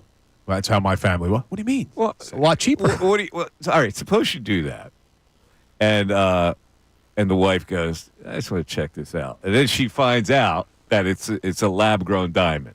You got you got nothing at that point. Yeah. Well, the lab grown is not a CZ, a little bit different than right. that. Right. If you discuss it with her, she'd be okay with it. It's the only way you can get away with it. But you can't sly it. So people are mentioning in the YouTube chat the irony here that you want a real diamond necklace, but are complaining about a $7 train ride. Well, see, this is the thing about me. I complain about the littlest things, like parking fees and train fees. Like the stuff that I think you should get a break on is the stuff that I complain about. Right? I can understand. Like I know that other stuff is going to cost a lot of money. That's okay. You buy you get what you pay for. I'm that type of guy. Like, so I'll buy clothes that are like outrageously priced. Like I'll buy $300 jeans or whatever. Like, but that it bugs me. But you don't want to pay for bags at the supermarket. Well, first of all, it's not. There's no equality. If I hop on in Wynwood, the train that goes into Center City, it's 3 stops to get to the city. There's a guy that's picked it up in Malvern who's paying the same price. What, does that make any sense to you? No, but couldn't you make the same argument about the airline? Like Ray Dunn pays the same price as someone who's a normal-sized man. What? It's he was the trying same. to call me small. It's the same flight. Hey man, I'll get. But you it costs less. If you're telling me, it's not like you're popping on mid-flight. Yeah, but if you're telling me that my luggage can't go over by 5 pounds, but yet someone who's 100 pounds heavier than me pays the same price as me, how's that fair? What the hell are you even talking about? I'm talking about exactly what you're talking about. No, you're not. You're talking about the distance in which you travel on the train. Yeah, I'm talking about the amount of pounds that you bring on the plane should be also discounted. If you're only 120 pounds and you have a carry-on, why should you have to pay the same as someone who's maybe 300 pounds? Right? You understand what I'm talking about here, Ray? I'm not going to agree with you on this one, man. This seems like a very bad path for you to go down. You've had a heck of a 1 o'clock hour. Discriminatory based on your weight. It's not discriminatory. Yes, it is. Then how come it's not discriminatory based off the weight of your luggage? Because you're going a further distance. See, your analogy would apply if the plane stopped in mid-flight and you took a rocket ship to the plane and you only paid for half the flight. No. What? Okay, let's go back to this. What is the point of them putting a weight limit on the luggage? Because it costs more gas based off of the amount of weight that's on the plane. I'm just trying to make your argument for you, too, where you're saying the distance traveled, it's very similar on an airplane. In an ass-backward way, I guess you're correct. Yeah. No, I'm not saying you should discriminate against anybody. Mine is a simple premise. I'm just saying, if I hop on, I got 3 stops to get to the city, why should I pay the same price as somebody who's been on for 12 stops? That's a longer ride, and you're not paying any extra for the longer ride. Yeah, I guess I get it. And trust me, this is not a discriminatory statement against people. I know the guy who runs SEPTA, too. He's a Bucks County guy. Call me. We just want everything to be fair. I used to buy beer from his liquor store. That guy. Did you buy Mad Elves? I didn't buy Mad Elf. Now, wait, would it be, if you were talking plural of Mad Elf beers, would it be Mad Elves or Mad Elves? Mad Elves. I don't think it would. I actually, I think it would be Mad Elves. As dumb as he sounds. I swear to God. Mike, I don't think it would. As dumb as he sounds, he might have a point. I think it's Mad Elves because you're referring to a pluralization of the beer, not a pluralization of the elf. Yeah, unfortunately, I think he's got a point. He's had a horrible 1 o'clock hour here. Yeah, what the hell is going on? What did I do this hour? Let me ask you a question. If you buy a 6-pack, are you going Mad Elf beers or are you going Mad Elf beer? Mad Elf beer. Yeah, I got a 6-pack of Mad Elf beer. So you're not pluralizing beer. Why would you pluralize elf? So you go 6-pack of Mad Elf. Yeah. Yeah, maybe you're right. Oh, But you go would grab say me a couple Mad Elves. there we go. There's a couple Mad Elves in the fridge. Get me the frick out of here. Let's go to the text Where board. are we going? Right. What do you got on the text board today? Trying to get bailed out here by the text board. I got something good for you while we're just on this random topic. Someone, Mike in Northeast Philly, wanted to know last night if you brought any of the dinner rolls home from the Campbell Grill. I did not bring a dinner roll home, for crying out loud. Of course not. I didn't bring anything home. I could have brought a little piece of steak that was attached to the bone, but I wasn't going to schlep steak to a train. All right. Some of these Coach of the Year texts. One texter suggested that Bill should be the presenter if Sirianni were to win Coach of the Year. Another texter coming in with Coach of the Year. I mean, he's got the best wide receiver group, the best running back, the best offensive line in football, the number 1 defense. He didn't draft any of the players. He doesn't coach either side of the ball. Kind of feel like whoever was coach of the Eagles this year could do that. All right. I wouldn't mind being the presenter.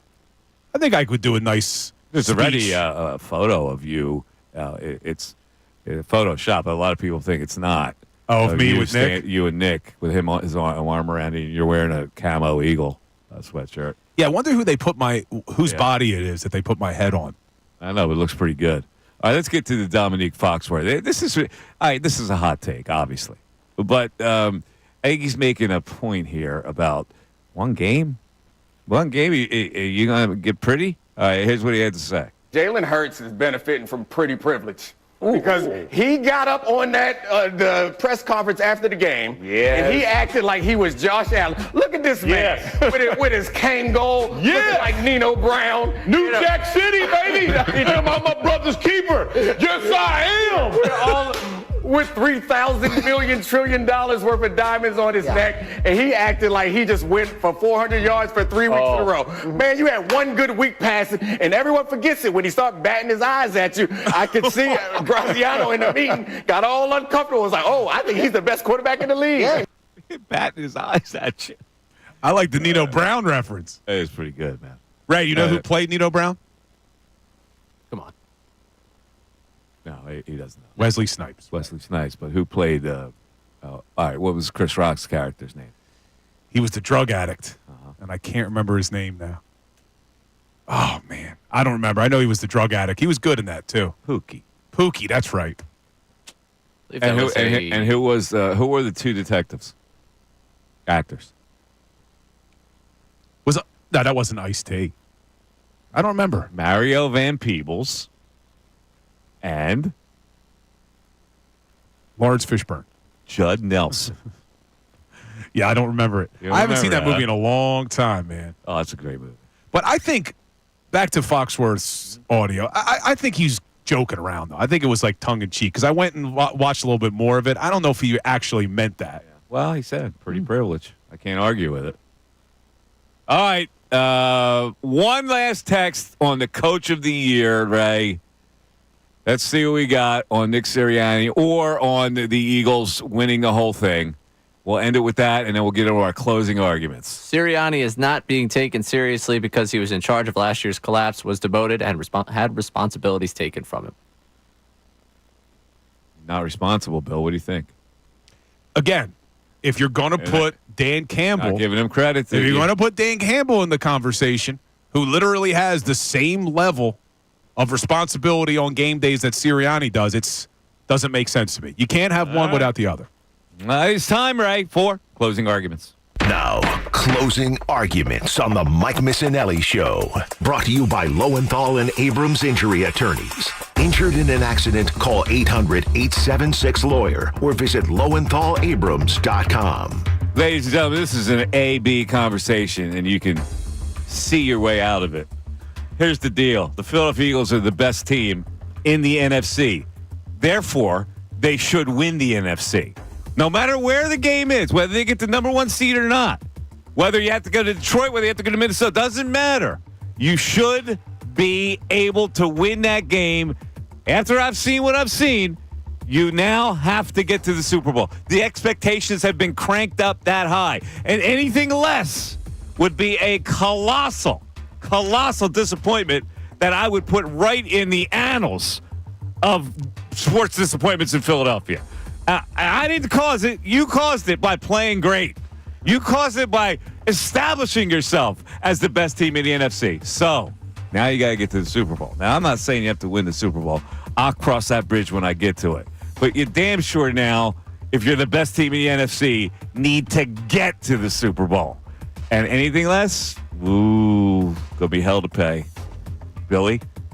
Anything less would be a massive disappointment, but we're not even going to have to worry about it because there is no way this team is losing in the playoffs. I'm putting it out there right now. When you look up and down both sides of the football, even throw special teams in the mix, there is no weakness on this football team. They are that good. They can beat you. They showed it through the air if they have to. They're still going to have Saquon Barkley, but it's the defense, the number one defense in the NFL that I can't believe I'm even saying that as we sit here this far into the season. The Eagles have the number one defense in the NFL. It is wild. Major disappointment it would be, but it's not going to happen. And you know what else, Mike, that's not disappointing? What's that? Our general knowledge gift tomorrow. Did you see this? What is it? A Flyers Santa sack. Oh! You're getting a pair of Flyers tickets. Never did. You're getting an autographed item, food and beverage, wings tickets. You're not going to want to miss General Knowledge tomorrow. General Knowledge tomorrow. Everybody get on board for tomorrow's show. Thanks, everybody, for listening today, though. For Bill and for Ray, I'm Mike. Have a great rest of the night. Talk to you tomorrow.